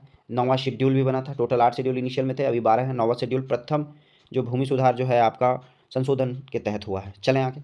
क्वेश्चन नंबर आगे 49 क्या कह रहा है, किस संविधान संशोधन द्वारा शिक्षा, वन, वन्य जीवों एवं पक्षियों का संरक्षण विषय को राज्य सूची से समवर्ती सूची में बदला गया है। टॉपिक याद रखिएगा एजुकेशन, जैसे एजुकेशन आया तो मुझे आ गया 44 कॉन्स्टिट्यूशन अमेंडमेंट, याद रखिएगा 44वां संविधान संशोधन 1978 1978 में जो है ये 42वां संविधान संशोधन आया है और उसी में शिक्षा, वन, वन्य जीव और पक्षियों का संरक्षण को स्टेट लिस्ट से हटाकर कंकरेंट लिस्ट में डाल दिया गया। चलते हैं हम लोग अगले क्वेश्चन में। अगला क्वेश्चन क्या कह रहा है कि कृष्ण छिद्र यानी कि बात कर रहा है ब्लैक होल की, किसकी, ब्लैक होल की बात कर रहा है, सिद्धांत के प्रतिपादक कौन थे। तो देखिए ऑप्शन देख लेते हैं, एस चंद्रशेखर, सीवी रमन, स्ट्राबो और स्टेफन हॉकिंस। आंसर क्या होगा, एस चंद्रशेखर जो है वो ब्लैक होल सिद्धांत के प्रतिपादक हैं। और जब बात कर ले हम लोग स्टेफन हॉकिंस की, तो बिग बैंग थ्योरी के बारे में इन्होंने बताया था, है ना, पैरालाइज थे पूरा, एक 2 उंगली और एक सिर्फ आई के पलक जो है वो काम करता था, उस पर इन्होंने काफ़ी कुछ खोज डाला है, वो छोड़ दीजिए। ये आ गया आपका एस चंद्रशेखर ब्लैक होल, ठीक है, ध्यान रखेंगे। नेक्स्ट क्वेश्चन क्या है, क्वेश्चन नंबर 52, यूरोप में पेरेनीज पर्वत श्रृंखला किन 2 देशों को अलग करती है। तो ये जो यूरोप में ये जो पिरेनीज पर्वत श्रृंखला है, ये बेसिकली स्पेन और फ्रांस को अलग करती है। किसको अलग करती है, स्पेन और फ्रांस को अलग करती है। अच्छा, स्पेन की कैपिटल क्या है और फ्रांस का कैपिटल क्या है, ये दोनों आप लोग मुझे लाइव चैट या कमेंट बॉक्स में लिख कर देंगे। नेक्स्ट क्वेश्चन क्या है, निम्नलिखित में से कौन भारत का पहला स्वदेशी प्रयास से बना परमाणु विद्युत केंद्र है। परमाणु विद्युत केंद्र बता रहा है, वो भी पहला और स्वदेशी प्रयास से बना हुआ है। ऑप्शन क्या है, राणा प्रताप सागर परमाणु केंद्र, नरोरा परमाणु केंद्र, तारापुर परमाणु केंद्र और कलपक्कम परमाणु केंद्र। आंसर क्या होगा, आंसर है कलपक्कम परमाणु विद्युत केंद्र को स्वदेशी प्रयास से बनाया गया है। और साथ ही साथ ये है कहाँ, ये है तमिलनाडु में, ये भी ध्यान में रखना है आपको। कलपक्कम परमाणु संयंत्र जो है, विद्युत केंद्र जो है वो कहाँ है, तमिलनाडु में। अब बात कर लें निम्नलिखित पर्वत दर्रों का सही पश्चिम से पूर्व, मतलब लेफ्ट टू राइट चलना है आपको, पश्चिम इधर है होता है मैप में, तो इधर से चलना है। क्या क्या है आपका क्वेश्चन का ऑप्शन वो देख लीजिए और उसके हिसाब से फिर हम लोग मैप देख लेंगे। ऑप्शन में आपको सबसे पहला ऑप्शन दिख रहा होगा सिपकिला, ठीक है, फिर नाथुला, सिपकिला है, नाथुला है, बॉमडिला है और लिपुलेख है। तो हम लोग पहले क्या करेंगे, मैप देख लेते हैं, चलते हैं मैप की ओर। आप देख सकते हैं इस मैप में पूछा गया है सिपकिला, बॉमडिला, नाथुला और लिपुलेख। तो देखिए सबसे पहले हम लोग को यहाँ सिपकिला नज़र आ जाएगा, ठीक है, ये आपका क्या है, हिमाचल प्रदेश है, ठीक है, क्योंकि लेफ्ट टू राइट आपसे बोला है, इधर से इधर जाना है हम लोग को। सिपकिला के बाद देखिए आपको मिल जाएगा, ये रहा आपका लिपुलेख, ये कहाँ है, ये आपका उत्तराखंड में है, यूके में, क्लियर। सिपकिला, लिपुलेख, उसके बाद क्या था, बॉमडिला था और नाथुला था। तो देखिए आपको यहाँ पे नाथुला पास नज़र आ जाएगा, ये आपका सिक्किम है, कौन सा है, सिक्किम है, ध्यान में रखेंगे। और जब हम नाथुला के बारे में बात कर रहे हैं तो फिर अब रेस्ट क्या रह गया, बॉमडिला रह गया। देखिए यहाँ पे बॉमडिला पास नज़र आ रहा है, ये कहाँ है आपका, ये अरुणाचल में है, ठीक है। तो अगर इस 4 सिर्फ क्वेश्चन ऑप्शन की बात करेंगे तो सबसे पहला आ गया आपका सिपकिला, फिर आ गया आपका लिपुलेख यानी कि SL, ठीक है, फिर हम लोग बात करेंगे नाथुला यानी कि N, और फिर आ गया आपका क्या, बॉमडिला यानी कि B। तो ये आप सीरीज याद रखेंगे और मैप में कहाँ है वो आपने देख लिया। जब सिपकिला की बात करेंगे तो ये आपका कहाँ है, हिमाचल प्रदेश में। जब लिपुलेख की बात करेंगे तो कहाँ है आपका, उत्तराखंड में। जब नाथुला की बात करेंगे तो वो कहाँ है आपका, सिक्किम में। और बॉमडिला कहाँ है आपका, अरुणाचल प्रदेश में। तो SLNB ये आप याद रखेंगे। चलते हैं हम लोग क्वेश्चन की ओर। तो अभी जस्ट हम लोगों ने देखा हमारे पास क्या था, पहला ऑप्शन क्या था, सिपकिला था, फिर था लिपुलेख, है ना, SL था, फिर आपका क्या था, नाथुला था, और फिर बॉमडिला था, NL था, NB था, है ना। तो देखिए ऑप्शन में ऑप्शन नंबर C आपको दिख रहा होगा, 1 4 2 3, यही आपका आंसर है। और मैप वाला जो सीरीज है उसको आप बहुत ध्यान से देखिए, 2-3 बार देखिए ताकि वो आपको याद हो जाए। नेक्स्ट क्वेश्चन क्या है, एन्नौर बंदरगाह कहाँ स्थित है। ये जो एन्नौर बंदरगाह है, ऑप्शन देख लीजिए, केरल, उड़ीसा, महाराष्ट्र, तमिलनाडु। आंसर क्या होगा, तमिलनाडु में स्थित है एन्नौर बंदरगाह। नेक्स्ट क्वेश्चन क्या है, ये आपको क्या कह रहा है कि सूचियों को नीचे देकर कुछ से सही मिलान कीजिए। आपका क्या वनस्पति का प्रकार है, कहाँ कहाँ क्या पाया जाता है, और देश है, ठीक है, क्षेत्र है। तो देखिए हम लोग बात कर लें, वनस्पति प्रकार और देश है, बहुत टफ क्वेश्चन है, बट फिर भी इसको अगर मिलाना हो और याद करना हो तो सबसे पहले समझ लीजिए कि माकवी जो है वो भूमध्य सागर तटीय क्षेत्र में पाया जाता है। फिर फिम्बस जो है वो दक्षिण अफ्रीका में है। फिर चैपरेड जो है चैपरेल जो है वो कैलिफोर्निया में है, ठीक है। और मोटोरेल है वो चिली में है। आप इसको सीधा सीधा याद कर लीजिएगा, ऑप्शन नंबर A जो है वो सही होगा। और जनरली किसी भी सेट में आपका 8 से 10 क्वेश्चन थोड़ा टफ होगा, एक अच्छे लेवल का होगा, आपको इसको स्किप नहीं करना है बल्कि ध्यान से देखना है, शायद आपके एग्जाम में कहीं वही ना आ जाए, ठीक है। मेटेरियल चीनी में, चैपरेल कैलिफोर्निया में, माकवी भूमध्य सागरीय क्षेत्र में, और फिम्बस जो है वो दक्षिण अफ्रीका में है। ऑप्शन नंबर A जो है वो आंसर होगा। नेक्स्ट क्वेश्चन क्या कह रहा है, वातावरण के जैविक एवं अजैविक घटकों की अंतःक्रिया से विकसित तंत्र को क्या कहते हैं। तो सीधा सीधा समझ, जैव और अजैव मिलकर क्या बनाता है, पारिस्थितिकी तंत्र बनाता है। ऑप्शन नंबर C सही होगा। पारिस्थितिकी तंत्र क्या है, जैव और अजैव जो घटक हैं आपके, उसका क्या है, अंतःक्रिया है। नेक्स्ट क्वेश्चन है क्वेश्चन नंबर 58, क्या कह रहा है, मौसम आधारित फसल बीमा योजना सर्वप्रथम लागू की गई थी किस राज्य सरकार द्वारा। मौसम आधारित फसल बीमा योजना शुरुआत किया गया हरियाणा, पंजाब, कर्नाटक और तमिलनाडु। आंसर क्या होगा, आंसर है आपका कर्नाटक, ठीक है। मौसम आधारित फसल बीमा योजना कर्नाटक सरकार द्वारा। नेक्स्ट है, कृषि मूल्य आयोग की स्थापना कब हुई थी। तो ये बेसिकली वही CACP है जो MSP वगैरह डिसाइड करती है। तो कृषि मूल्य आयोग की स्थापना हुई है 1965 में। कब हुई है, 1965 में कृषि मूल्य आयोग की स्थापना हुई थी, क्लियर। चलें आगे। नेक्स्ट क्वेश्चन क्या है, मौद्रिक नीति है। तो देखिए जो मॉनेटरी पॉलिसी है वो क्या है उसके बारे में पूछ रहा है। तो मॉनेटरी पॉलिसी बेसिकली जो फिस्कल डेफिसिट है, जो राजकोषीय नीति है उसका पूरक होता है। ऑप्शन नंबर बी आपको दिख रहा होगा। मौद्रिक नीति क्या है, तो राजकोषीय नीति का पूरक है। नेक्स्ट क्वेश्चन क्या है, निम्नलिखित में कौन सा एक वित्तीय समावेशन की प्रक्रिया की सफलता में बाधक है। वित्तीय समावेशन का मतलब हो गया कि भारत या किसी भी देश के जो नागरिक के पास पैसा है उसको हम लोग मेन स्ट्रीम में ला पाएँ। तो उसके लिए बाधक क्या है, तो देखिए निम्न आय, निरक्षरता, बैंक शाखाओं का अभाव, उपयुक्त सभी। आंसर क्या होगा, आंसर नंबर डी सही होगा। अगर बैंक का ही ब्रांच नहीं रहेगा तो हम पैसा कहाँ जमा करेंगे, या पढ़ाई लिखाई कम है तो भी है, और निम्न आय है तो भी पैसा कहाँ जमा करें, है ना। तो आंसर क्या होगा, तीनों सही होगा। नेक्स्ट है, भारत में मुद्रास्फीति के संदर्भ में निम्नलिखित में कौन सा कथन सही है। मुद्रास्फीति का मतलब याद रखिएगा, हम लोग इन्फ्लेशन की बात कर रहे हैं, और इन्फ्लेशन का मतलब होगा मार्केट में क्या है, पैसा ज़्यादा है। और भारत की बात कर रहा है कि भारत में कौन सा सही है। तो देखिए ऑप्शन नंबर सी हम लोग डायरेक्ट पढ़ते हैं, घटा हुआ मुद्रा परिचलन यानी मनी रेगुलेशन जो है मुद्रास्फीति के नियंत्रण में सहायक होता है। अभी मैंने बताया कि इन्फ्लेशन में पैसा ज़्यादा हो जाता है, अगर हम मार्केट से कैश के इनफ्लो को कम कर दें, पैसा को कम कर दें, तो हमारा इन्फ्लेशन क्या हो जाता है, कम हो जाता है। तो ऑप्शन नंबर सी क्या है, सही है। नेक्स्ट क्वेश्चन क्या है, भारत में मुद्रा गुणक को परिभाषित किया जाता है। तो मुद्रा गुणक में जो न्यूमरेटर यानी अंश जो होता है वो होता है वृहद मुद्रा, ठीक है। अब ऑप्शन में दो में वृहद मुद्रा नजर आ रहा है, तो अब हर क्या होगा, नीचे वाला क्या होगा, आरक्षित मुद्रा। तो मुद्रा गुणक जो है वो डिसाइड करता है किससे, वृहद मुद्रा और आरक्षित मुद्रा से। क्लियर। चलते हैं अपने अगले क्वेश्चन में। क्वेश्चन क्या कह रहा है, 11वीं पंचवर्षीय योजना। अच्छा 11वीं पंचवर्षीय योजना जैसे बोला तो हम लोग को इसका सबसे पहले कार्यकाल माइंड में आना चाहिए। 11वां पंचवर्षीय योजना 2007 से लेकर 2012 तक था, ठीक है। पूछ रहा है जो इंक्लूसिव ग्रोथ है उसमें से निम्नलिखित में कौन सा एक विषय सम्मिलित नहीं है। तो इंक्लूसिव ग्रोथ का मतलब जो लॉन्ग रन में हमारे लिए काम कर रहे हैं ना, जो हमारे समाज का एक ऐसा टॉपिक है जो कि इंप्रूव नहीं हो पाया, उसको इंप्रूव करना है। तो सबसे पहला गरीबी में कमी लाना, बिल्कुल सही है। रोजगार अवसर का विस्तार, ये भी सही है। लिंग असमानता में कमी, ये भी सही है। तो आंसर नंबर सी होगा। पूंजी बाजार का सशक्तिकरण करना, ये आपकी 11वीं पंचवर्षीय योजना का एक जो है टॉपिक नहीं है। क्वेश्चन नंबर 65 क्या कह रहा है, मार्च 1931 में भगत सिंह, राजदेव और सुखदेव और राजगुरु की फांसी के विरोध में आरा बिहार की बात हो रही है, किसके नेतृत्व में विशाल जनसभा का आयोजन किया गया था, यानी कि किसने जो है विरोध किया था इनकी फांसी के ऑर्डर का। ऑप्शन है श्रीमती साधना देवी, श्रीमती कुसुम देवी, श्रीमती सरला देवी, श्रीमती विंध्यवासिनी देवी। आंसर क्या होगा, श्रीमती कुसुम देवी ने इन तीनों के फांसी के विरोध में आरा में एक विशाल जनसभा का आयोजन किया था। नेक्स्ट है, निम्नलिखित में से किस समिति का गठन देशी रियासतों के लिए किया गया था। देशी रियासतों के बारे में बात हो रहा है, आपको पता होगा संविधान सभा के बारे में। संविधान सभा में जो आपका कैबिनेट मिशन था उसने 389 सीट्स का प्रस्ताव दिया था, जिसमें 296 और 93, ये जो 93 थे ये देशी रियासत थे।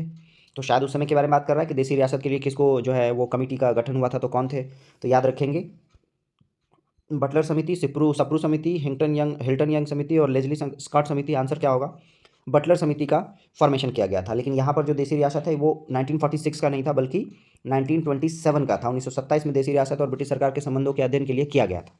चलते हैं अपने अगले क्वेश्चन में। अगला क्वेश्चन क्या कह रहा है कि ब्रिटिश शासन के दौरान कौन सी भू राजस्व व्यवस्था सबसे ज़्यादा क्षेत्रों में लागू की गई थी। ऑप्शन से माहलवाड़ी, रैयतवाड़ी और स्थायी बंदोबस्त। तो याद रखिएगा रैयतवाड़ी व्यवस्था जो है वो सबसे ज़्यादा क्षेत्रों में लागू हुई थी ब्रिटिश शासन के दौरान। और रैयतवाड़ी व्यवस्था लागू किसने की थी, टॉमस मुनरो ने। किसने, टॉमस मुनरो ने। ये ध्यान में रखेंगे। चले आगे।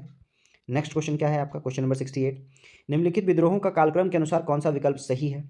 तो अब टाइमिंग लिखना पड़ेगा, तीन ही है आपके पास, पवना विद्रोह, सन्यासी विद्रोह और नील विद्रोह। तो जब नील विद्रोह की बात करेंगे तो ये हुआ था आपका 1859 में स्टार्ट हुआ था, एंड तो 1860 में हुआ जस्ट। इसके बाद जब सन्यासी विद्रोह की बात करेंगे तो ये हुआ था 1763 में, बहुत पुराना। और जब पवना विद्रोह की बात करेंगे तो ये हुआ था 1873 में। यानी सबसे पहले हम लोग को सन्यासी विद्रोह चाहिए, फिर आपका नील विद्रोह चाहिए, और फिर आपका पावना विद्रोह चाहिए। यानी कि ऑप्शन नंबर बी आपका सही है।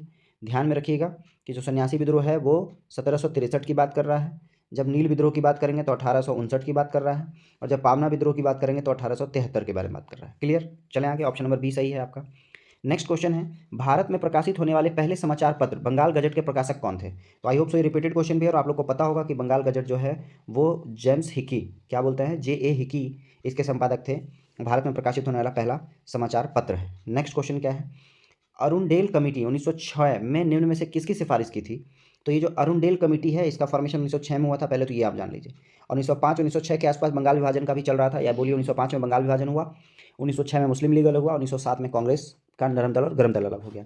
फिलहाल हम लोग चर्चा कर रहे थे अरुणडेल कमेटी का। तो अरुणडेल कमेटी ने सिफारिश किया कि बंगाल विभाजन को रोक दिया जाए, ठीक है। ऑप्शन नंबर आपको दिख रहा होगा ए, बंगाल विभाजन को पुनः संयुक्त करने के लिए कौन सी कमेटी थी, अरुणडेल कमेटी। ध्यान में रखिएगा, इंपॉर्टेंट क्वेश्चन है ये। नेक्स्ट क्वेश्चन क्या, निम्नलिखित संस्थाओं को उनकी स्थापना के आधार पर क्रमवार सजाइए। जैसे हम बात कर लेंगे इंडियन लीग का फॉर्मेशन कब हुआ है, तो इंडियन लीग का फॉर्मेशन हुआ है 1875 में, ठीक है। फिर बात कर लेंगे बॉम्बे एसोसिएशन का कब हुआ है, तो जब बॉम्बे एसोसिएशन के बारे में बात करेंगे तो ये हो जाएगा 1852 में। फिर मद्रास महाजन सभा की स्थापना कब हुई थी? ये हुआ था 1884 में, ठीक है। और इंडियन एसोसिएशन का कब हुआ है? 1876 में। तो अब आप देख सकते हैं उनके क्रम के हिसाब से सजाएंगे तो सबसे पहला ऑप्शन क्या है? 1952 यानी कि बॉम्बे एसोसिएशन मतलब थर्ड। फिर क्या आ जाएगा? 52 के बाद आ जाएगा 1975 इंडियन, यानी कि 3 और 1। ऑप्शन नंबर बी आपको दिख रहा होगा, ये सही है। क्लियर। अब अगर इनके फॉर्मेशन की बात कर लें तो याद रखिएगा कि जो आपका बॉम्बे एसोसिएशन है इसको दादा भाई नौरोजी ने फॉर्मेशन किया था। फिर हम बात कर ले इंडियन लीग की तो शिशिर कुमार घोष ने किया था। फिर इंडियन एसोसिएशन का सुरेंद्रनाथ बनर्जी द्वारा किया गया। और मद्रास महाजन सभा जो है वो वी राघवाचारी, जी सुब्रमण्यम एवं आनंद चार्लू द्वारा किया गया था। चलें आगे। नेक्स्ट क्वेश्चन क्या है? निम्नलिखित में से किस शासक ने गुरु गुल रुखी रुखी नामक नाम की कविताओं की रचना की थी? क्या नाम था कविता का? गुल रुखी नाम की कविताओं की रचना की थी। ऑप्शन क्या है? सिकंदर लोदी, इब्राहिम लोदी, फिरोज शाह तुगलक, बहादुर शाह जफर। याद रखिएगा गुल रुखी जो है कविताएं का रचना किसने किया था? सिकंदर लोदी ने किया था। क्लियर। चलें आगे। नेक्स्ट क्वेश्चन क्या है आपका? निम्नलिखित में से कौन सा सही नहीं है? सुमेलित नहीं है, ये देखिए। मोहनजोदड़ो सिंधु नदी पे सही है। कालीबंगा गग्गर नदी पे भी सही है। रोपड़ जो है वो चिनाब नदी पे, ये गलत है। रोपड़ जो है वो कहाँ है? सतलज नदी पे है। किस पे है? सतलज नदी पे, ध्यान में रखेंगे रोपड़। और कोटदीजी जो है वो भी सिंधु नदी पे है। तो रोपड़ किस नदी के किनारे है? सतलज नदी के किनारे है, ध्यान में रखेंगे। ठीक है। नेक्स्ट क्वेश्चन क्या है? चंदावर का युद्ध, ठीक है, किस किस के बीच लड़ा गया था? देखिए यहाँ बात है चंदावर, इसको चंदेरी मत समझिएगा। चंदेरी अलग है जो बाबर लड़े थे, और ये क्या है आपका? चंदावर है। तो चंदावर का युद्ध 1194 के आसपास लड़ा गया है। और 1194 में लड़ा गया है गौरी और जयचंद के बीच में। तो ऑप्शन नंबर आपको डी नजर आ रहा होगा। मोहम्मद गौरी और जयचंद के बीच में लड़ा गया युद्ध है क्या? चंदावर का युद्ध 1194 में। ठीक है। नेक्स्ट क्वेश्चन क्या है? निम्नलिखित चीनी बौद्ध यात्रियों में सबसे बाद में आने वाले यात्री कौन थे?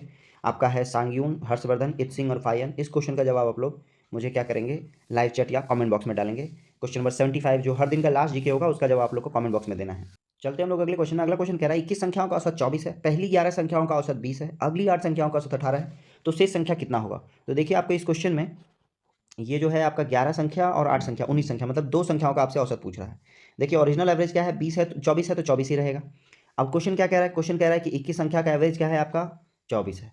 पहला 11 संख्या का 18 है, तो देखिए कितना कम है? 6 कम है। सॉरी, पहला 11 संख्या का 20 है तो कितना कम है? 4 कम है। तो 4 कम है तो 11 लोगों में 4 कम होगा तो कितना कम होगा? 44 कम होगा। और वो 44 मैं इधर कहीं लिख दे रहा हूँ, 44 कम है। ठीक है। फिर कह रहा है 8 ऐसा संख्या जिसका एवरेज 18 है, फिर ये क्या है? 6 कम है। तो 6 कम है तो हमारा कितना आ जाएगा? 8। 6 कम है तो 8 6 48, 48 कम है। अब बात समझिए, ये तो इसका ओरिजिनल एवरेज होगा ही, जो 2 आने वाला है ये आने वाला है 24 लेकर, 24 लेकर एवरेज 24 हो गया।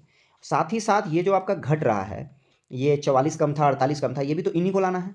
इन दोनों को ऐड किया तो क्या आ गया आपके पास? 92। और 92 को हम लोग हाफ करेंगे क्योंकि 2 लोग हैं तो हमने 2 से डिवाइड कर लिया, 46। यानी कि 46 ज़्यादा लाना होगा। इन दोनों को जोड़ लेंगे, ऐड कर लेंगे तो 46 + 24 क्या होगा? 70 हो जाएगा। आंसर नंबर ए सही होगा। देखिए जो मैंने आपको बताया ये एवरेज मेथड से बताया है, इसको पॉज करके दोबारा रिपीट करके देखिएगा क्या समझाने की कोशिश किया है। और जब बात करेंगे लॉन्ग टर्म में तो कुछ मत कीजिए, 21 गुना 24 कर लीजिए, ठीक है, -11 गुना 20 कर लीजिए, और -8 गुना 18 कर लीजिए, और बाई में 2 कर लीजिए, आंसर आ जाएगा। लेकिन मैं इतना बड़ा कभी नहीं बताता हूँ, एवरेज मेथड से बताता हूँ, थोड़ा सा सिर्फ सोचना है आपको और आंसर निकल जाएगा। चलते हैं अगले क्वेश्चन में। राम की आय 300 रुपया है और उसकी बचत 100 रुपया है, मतलब इनकम 300 है, खर्च 200 कर रहा होगा और बच रहा होगा 100 रुपया। क्लियर। अब कह रहा है उसकी आय 50% से बढ़ेगी, इसका 50% मतलब 150 रुपया बढ़ा, प्लस में लिख दे रहा हूँ। और कह रहा है उसका व्यय भी 75% से बढ़ा, तो 200 का 75% कितना होगा? ये भी 150 होगा। तो देखिए 150 रुपया आपका इनकम बढ़ा, 150 रुपया खर्च भी बढ़ गया, तो सेविंग में कोई परिवर्तन नहीं होगा। क्वेश्चन कह रहा है कि राम की बचत में प्रतिशत परिवर्तन क्या होगा? ऑप्शन नंबर सी होगा आंसर, 0 होगा, क्योंकि जितना उसका इनकम बढ़ रहा है रुपया में उतना ही उसका खर्च बढ़ रहा है रुपया में। 150 रुपया बढ़ा इनकम तो 150 रुपया खर्च बढ़ा, सेविंग में कोई परिवर्तन नहीं होगा। क्लियर। नेक्स्ट क्वेश्चन है 3 सिक्कों को एक साथ करके उछाला जाता है 2 बार। 3 सिक्कों को उछाला जाता है 2 बार, चित और 1 बार पट आने का क्या प्रायिकता है? चित का मतलब हो गया हेड और 1 बार पद का मतलब टेल। तो देखिए 1 बार तो ऐसा हो सकता है हेड हेड टेल हो, एक हो सकता है हेड टेल हेड हो, और एक हो सकता है टेल हेड हेड हो। ठीक है। टोटल कितनी बार? 3 बार ऐसा प्रायिकता है आने का, तो 3, और टोटल जब 3 सिक्का उछालेंगे तो टोटल 8 होगा, तो 3/8 ऑप्शन में कहाँ है? ऑप्शन नंबर ए क्या होगा? सही होगा। क्लियर। आपको बोल रहा है 2 हेड और 1 टेल आने का, तो टोटल 3 सिचुएशन है, तीनों को मैंने लिख दिया स्क्रीन पे। चलते हैं आगे। नेक्स्ट क्वेश्चन है, इसका आपको एचसीएफ पूछ रहा है, तो एचसीएफ का मतलब याद रखिएगा, फ्रैक्शन में एचसीएफ का मतलब होता है ऊपर वाले का एचसीएफ निकलेगा महत्तम और नीचे वाले का एलसीएम निकलेगा। तो ऊपर वाले का एचसीएफ देख रहे हैं हम लोग, 5 सब में कॉमन है मिनिमम, तो 5, और एलसीएम जब बात करेंगे 36 है तो 18 का कोई काम नहीं, 6 का कोई काम नहीं, 36। ऑप्शन नंबर बी दिख रहा होगा आपको, 5/36, ये क्या है आपका? एलसीएम है, सॉरी एचसीएफ है इस फ्रैक्शन का। जब भी एचसीएफ बोलेगा तो ऊपर वाले का एचसीएफ होता है अंश का, और हर यानी कि डिनोमिनेटर का आपका एलसीएम होता है। नेक्स्ट क्वेश्चन क्या है? पंकज को अपना मोबाइल बेचने पर 18% का लॉस होता है, यदि वह इसे इतना रुपया अधिक में बेचे तो उसे 35% का प्रॉफिट होगा। देखिए 18% का लॉस और 35% का प्रॉफिट दोनों को ऐड करना होगा, एक माइनस में है और एक प्लस में है। दोनों का डिफरेंस जानना हो तो हम लोग को क्या करना होगा, दोनों को ऐड करना होगा। ऐड करेंगे तो क्या आ जाएगा, 53 आ जाएगा। 53% का जो चेंजेस है वो 2491 की वजह से आता है, ठीक है। तो आपको 1 का निकालना होगा, 53 से इसको कट करेंगे, 53 4 जार 212, बचा कितना 37, 1371, तो 7 टाइम्स में, यानी कि आंसर क्या होगा 4700 होगा। तो ऑप्शन नंबर ए क्या है आपका सही है। निम्नलिखित में से किस अधिनियम के तहत भारत में पहली बार मुसलमानों के लिए पृथक निर्वाचन मंडल की स्थापना हुई है, व्यवस्था हुई है? आई थिंक सो ये क्वेश्चन का जवाब आप लोग को आता होगा, जल्दी से फटाक से कमेंट बॉक्स में देंगे। आंसर क्या है, 1861 का अधिनियम, 1909 का मॉर्ले मिंटो सुधार, 1919 का भारत शासन अधिनियम और 1935 का भारत शासन अधिनियम। आंसर क्या होगा, 1909 का मॉर्ले मिंटो सुधार में पहली बार जो है सांप्रदायिक आधारित चुनाव प्रणाली हुई थी, जिसको कि हम कह सकते हैं मुसलमानों के लिए पृथक निर्वाचन मंडल की स्थापना, ठीक है, व्यवस्था। नेक्स्ट क्वेश्चन क्या है, संविधान की विशेषताएं और उनके स्रोत में से निम्न में से कौन सा सही सुमेलित है? देखिए आपको पता होगा इसमें क्या है आपका, विधि का शासन, ये तो ब्रिटेन से लिया गया है, तो ये तो आपका गलत है पहला वाला। सेकंड है राष्ट्रपति चुनाव की पद्धति, ये आपका आयरलैंड से लिया गया है। कहाँ से लिया गया है, आयरलैंड से, आयरलैंड से लिया गया है, ये भी गलत है। सदनों की संयुक्त बैठक ऑस्ट्रेलिया से लिया गया है, सही है। और समानता बंधुता, ये दोनों का दोनों जो वर्ड है ये फ्रांसीसी संविधान से लिया गया है। तो ऑप्शन नंबर 3 और 4, ऑप्शन नंबर सी में सही है, आप देख सकते हैं। क्लियर, याद रखिएगा विधि का शासन ब्रिटिश संविधान से लिया गया है, जबकि राष्ट्रपति चुनाव की जो पद्धति है वो आयरलैंड से लिया गया है, ध्यान में रखेंगे। नेक्स्ट क्वेश्चन क्या है आपका, निम्नलिखित को सम्मिलित करें। यहाँ पे देखिए आपको दिख रहा होगा राष्ट्रपति पर महाभियोग की प्रक्रिया, ये आपका आर्टिकल 61 में है, सही है। राष्ट्रपति की क्षमा शक्ति, ये आपका 72 है, ये भी सही है। भारत का महान्यायवादी, ये आर्टिकल 76, ये भी सही है। और संसद का सत्र, सत्रावसान और भंग करना 85, ये सही है, यानी कि ABCD 4 होगा। ऑप्शन नंबर ए आपको सही नजर आ रहा है। क्लियर, एटलीस्ट ये 3 आर्टिकल तो आपको पता ही होना चाहिए, पहला दूसरा तीसरा। नेक्स्ट क्षमादान 72 में है। नेक्स्ट क्वेश्चन क्या है, विधानसभा में सीटों की अधिकतम और न्यूनतम संख्या कितनी हो सकती है? देखिए विधानसभा कहते हैं किसको है, राज्य का जो राज्य में जो आपका लेजिस्लेटिव बॉडी है उसको विधानसभा कहते हैं। तो विधानसभा में मैक्सिमम जो है वो 500 होगा, देखिए आपको दिख रहा होगा 2 ऑप्शन में 500 है। और मिनिमम कितना होगा, मिनिमम 60 होगा। तो ऑप्शन नंबर बी सही है। चलें आगे। और जब हम बात करेंगे यूपी, जो कि अभी लार्जेस्ट है, जहाँ मैक्सिमम है, यूपी में 404 सीटें हैं, ठीक है। चलें आगे। नेक्स्ट क्वेश्चन है, निर्वाचन आयोग के संबंध में निम्नलिखित में से कौन सा कथन सही नहीं है? आपसे पूछ रहा है सही नहीं है, देख लीजिए बहुत ध्यान से। ये क्या कह रहा है कि संविधान के भाग 15 के अनुच्छेद 324 से 329 तक सही है, ये वाला सही है। भारतीय जो आपका निर्वाचन आयोग है वो भाग 15 में है और आर्टिकल 325 से 329 तक है। नेक्स्ट है, निर्वाचन आयोग के सदस्य की संख्या राष्ट्रपति द्वारा निर्धारित होती है, ये भी सही है। नेक्स्ट क्या आपका ऑप्शन है, ऑप्शन नंबर सी क्या कह रहा है, मुख्य चुनाव आयुक्त राष्ट्रपति के प्रसाद पर्यंत अपने पद पर धारण नहीं करता है, ये भी आपका सही है। क्लियर, चलें आगे। ये क्या है आपका, मुख्य चुनाव आयोग जो होता है उसका एक कार्यकाल होता है, वो कार्यकाल कितना होता है, 5 वर्ष का होता है। उसके बाद उसका क्या है, रिटायरमेंट क्लियर होता है। 5 वर्ष नहीं, सॉरी 6 वर्ष और 65 वर्ष। ये देखिए आंसर गलत है आपका। आपसे पूछ रहा कौन सा गलत है, तो याद रखिएगा निर्वाचन आयोग के सदस्य जो है वो 6 वर्ष की अवधि या 65 वर्ष 65 ईयर्स की उम्र में, दोनों में से जो पहले हो जाए अपन धारण करते हैं। तो आपसे क्वेश्चन में पूछा था कौन सा गलत है, तो याद रखेंगे ये वाला ऑप्शन आपका गलत है, ठीक है। नेक्स्ट क्वेश्चन क्या है, किस अनुच्छेद के तहत संसद के दोनों सदन से पारित विधेयक को राष्ट्रपति की सहमति के लिए भेजा जाता है? देखिए राष्ट्रपति की सहमति के लिए भेजा जाता है, कौन से आर्टिकल में है, तो आर्टिकल क्या है, ऑप्शन ए है 106, 111, 109, 121। आंसर क्या होगा, आंसर है आर्टिकल 111। 111 के तहत दोनों सदन से जो भी पारित विधेयक है उसको हम लोग कहाँ भेजते हैं, राष्ट्रपति के पास भेजते हैं, ठीक है। चलते हैं आगे। नेक्स्ट क्वेश्चन क्या है, संसद समितियों के संबंध में निम्नलिखित में से कौन सा कथन सही नहीं है? अगेन देखिए क्वेश्चन बोल रहा है सही नहीं है। स्टैंडर्ड सेट का निशानी होता है कि आपको 2-4 क्वेश्चन के बाद हमेशा क्वेश्चन थोड़ा सा डिटेल में पढ़ना पड़ेगा। चलिए पहला ऑप्शन क्या कह रहा है, यह समितियां कानून बनाने में महत्वपूर्ण भूमिका निभाती हैं, बिल्कुल सही है। यह विभिन्न विभागों द्वारा किए गए खर्च, भ्रष्टाचार के मामलों आदि की जांच करती है, सही है। समितियां केवल सदन के अधिवेशन के समय ही कार्यरत रहती हैं, ये मेरे हिसाब से गलत होना चाहिए। ये समितियां सदन के दैनिक कार्यों में भी भूमिका निभाती है, बिल्कुल सही है। तो ऑप्शन नंबर सी आपका गलत है। क्वेश्चन में कह रहा था कि क्या गलत है, तो यहाँ कह रहा है केवल सदन के अधिवेशन के समय कार्य करती है, ये गलत है। चलें आगे। नेक्स्ट क्वेश्चन क्या है आपका, क्वेश्चन नंबर 8 क्या कह रहा है, कौन सा सुमेलित नहीं है ना, कौन सा गलत है पूछ रहा है। तो देखिए दूसरा अनुसूची जो सेकंड शेड्यूल है आपका भारतीय संविधान का, इंडियन कॉन्स्टिट्यूशन का, उसमें जो सेकंड शेड्यूल है वो बता रहा है विभिन्न पदाधिकारियों को वेतन एवं भत्ते के बारे में, तो ये मेरे हिसाब से सही है। थर्ड अनुसूची क्या कह रहा है, विभिन्न पदाधिकारियों द्वारा ली जाने वाली शपथ, तो तीसरा शपथ है, ये भी सही है। चौथा अनुसूची कह रहा है विभिन्न राज्यों और केंद्रशासित प्रदेशों में राज्यसभा का प्रतिनिधित्व, तो ये भी सही है। पांचवा क्या है आपका, असम मेघालय नहीं, ये वाला जो है आप असम मेघालय त्रिपुरा मिजोरम, ये आपका 6th शेड्यूल में है, 6ठे में है। पांचवें में क्या है, जो SC ST जो एरिया है वहाँ पे प्रशासन के बारे में बताया गया है, याद रखिएगा। पांचवा क्या है, एडमिनिस्ट्रेशन के बारे में बताया गया है शेड्यूल ट्राइबल एरिया में, ठीक है। तो ये आपका क्या है, गलत है। आपसे पूछ रहा कौन सा सुमेलित नहीं है। क्लियर, चलते हैं हम लोग अगले क्वेश्चन में। अगला क्वेश्चन क्या है, संसद के दोनों सदन की संयुक्त बैठक के दौरान यदि लोकसभा अध्यक्ष अनुपस्थित हो तो संयुक्त बैठक की अध्यक्षता निम्न में से कौन करेगा? क्वेश्चन से ये तो क्लियर है कि संयुक्त बैठक यानी कि लोकसभा और राज्यसभा दोनों जब कंबाइंड बैठेंगे तो उसकी अध्यक्षता कौन करते हैं, लोकसभा स्पीकर करते हैं, अध्यक्ष करते हैं। लेकिन जब वो नहीं रहेंगे तो क्या होगा, तो याद रखिएगा उनकी अनुपस्थिति में लोकसभा का उपाध्यक्ष जो होते हैं वो संयुक्त बैठक की अध्यक्षता करेंगे। क्लियर, चलते हैं हम लोग अगले क्वेश्चन में। अगला क्वेश्चन क्या कह रहा है, क्वेश्चन नंबर 10 है वो। क्वेश्चन नंबर 10 आपका कह रहा है सिंधु सभ्यता संबंधित है। देखिए ये क्वेश्चन रिपीटेड है ना। ये है आपका आद्य ऐतिहासिक युग से। किससे है? आद्य ऐतिहासिक युग से। ऐतिहासिक युग में भी आद्य, आद्य का मतलब पुराना, है ना। स्टार्टिंग यहीं से होता है हमारा इतिहास।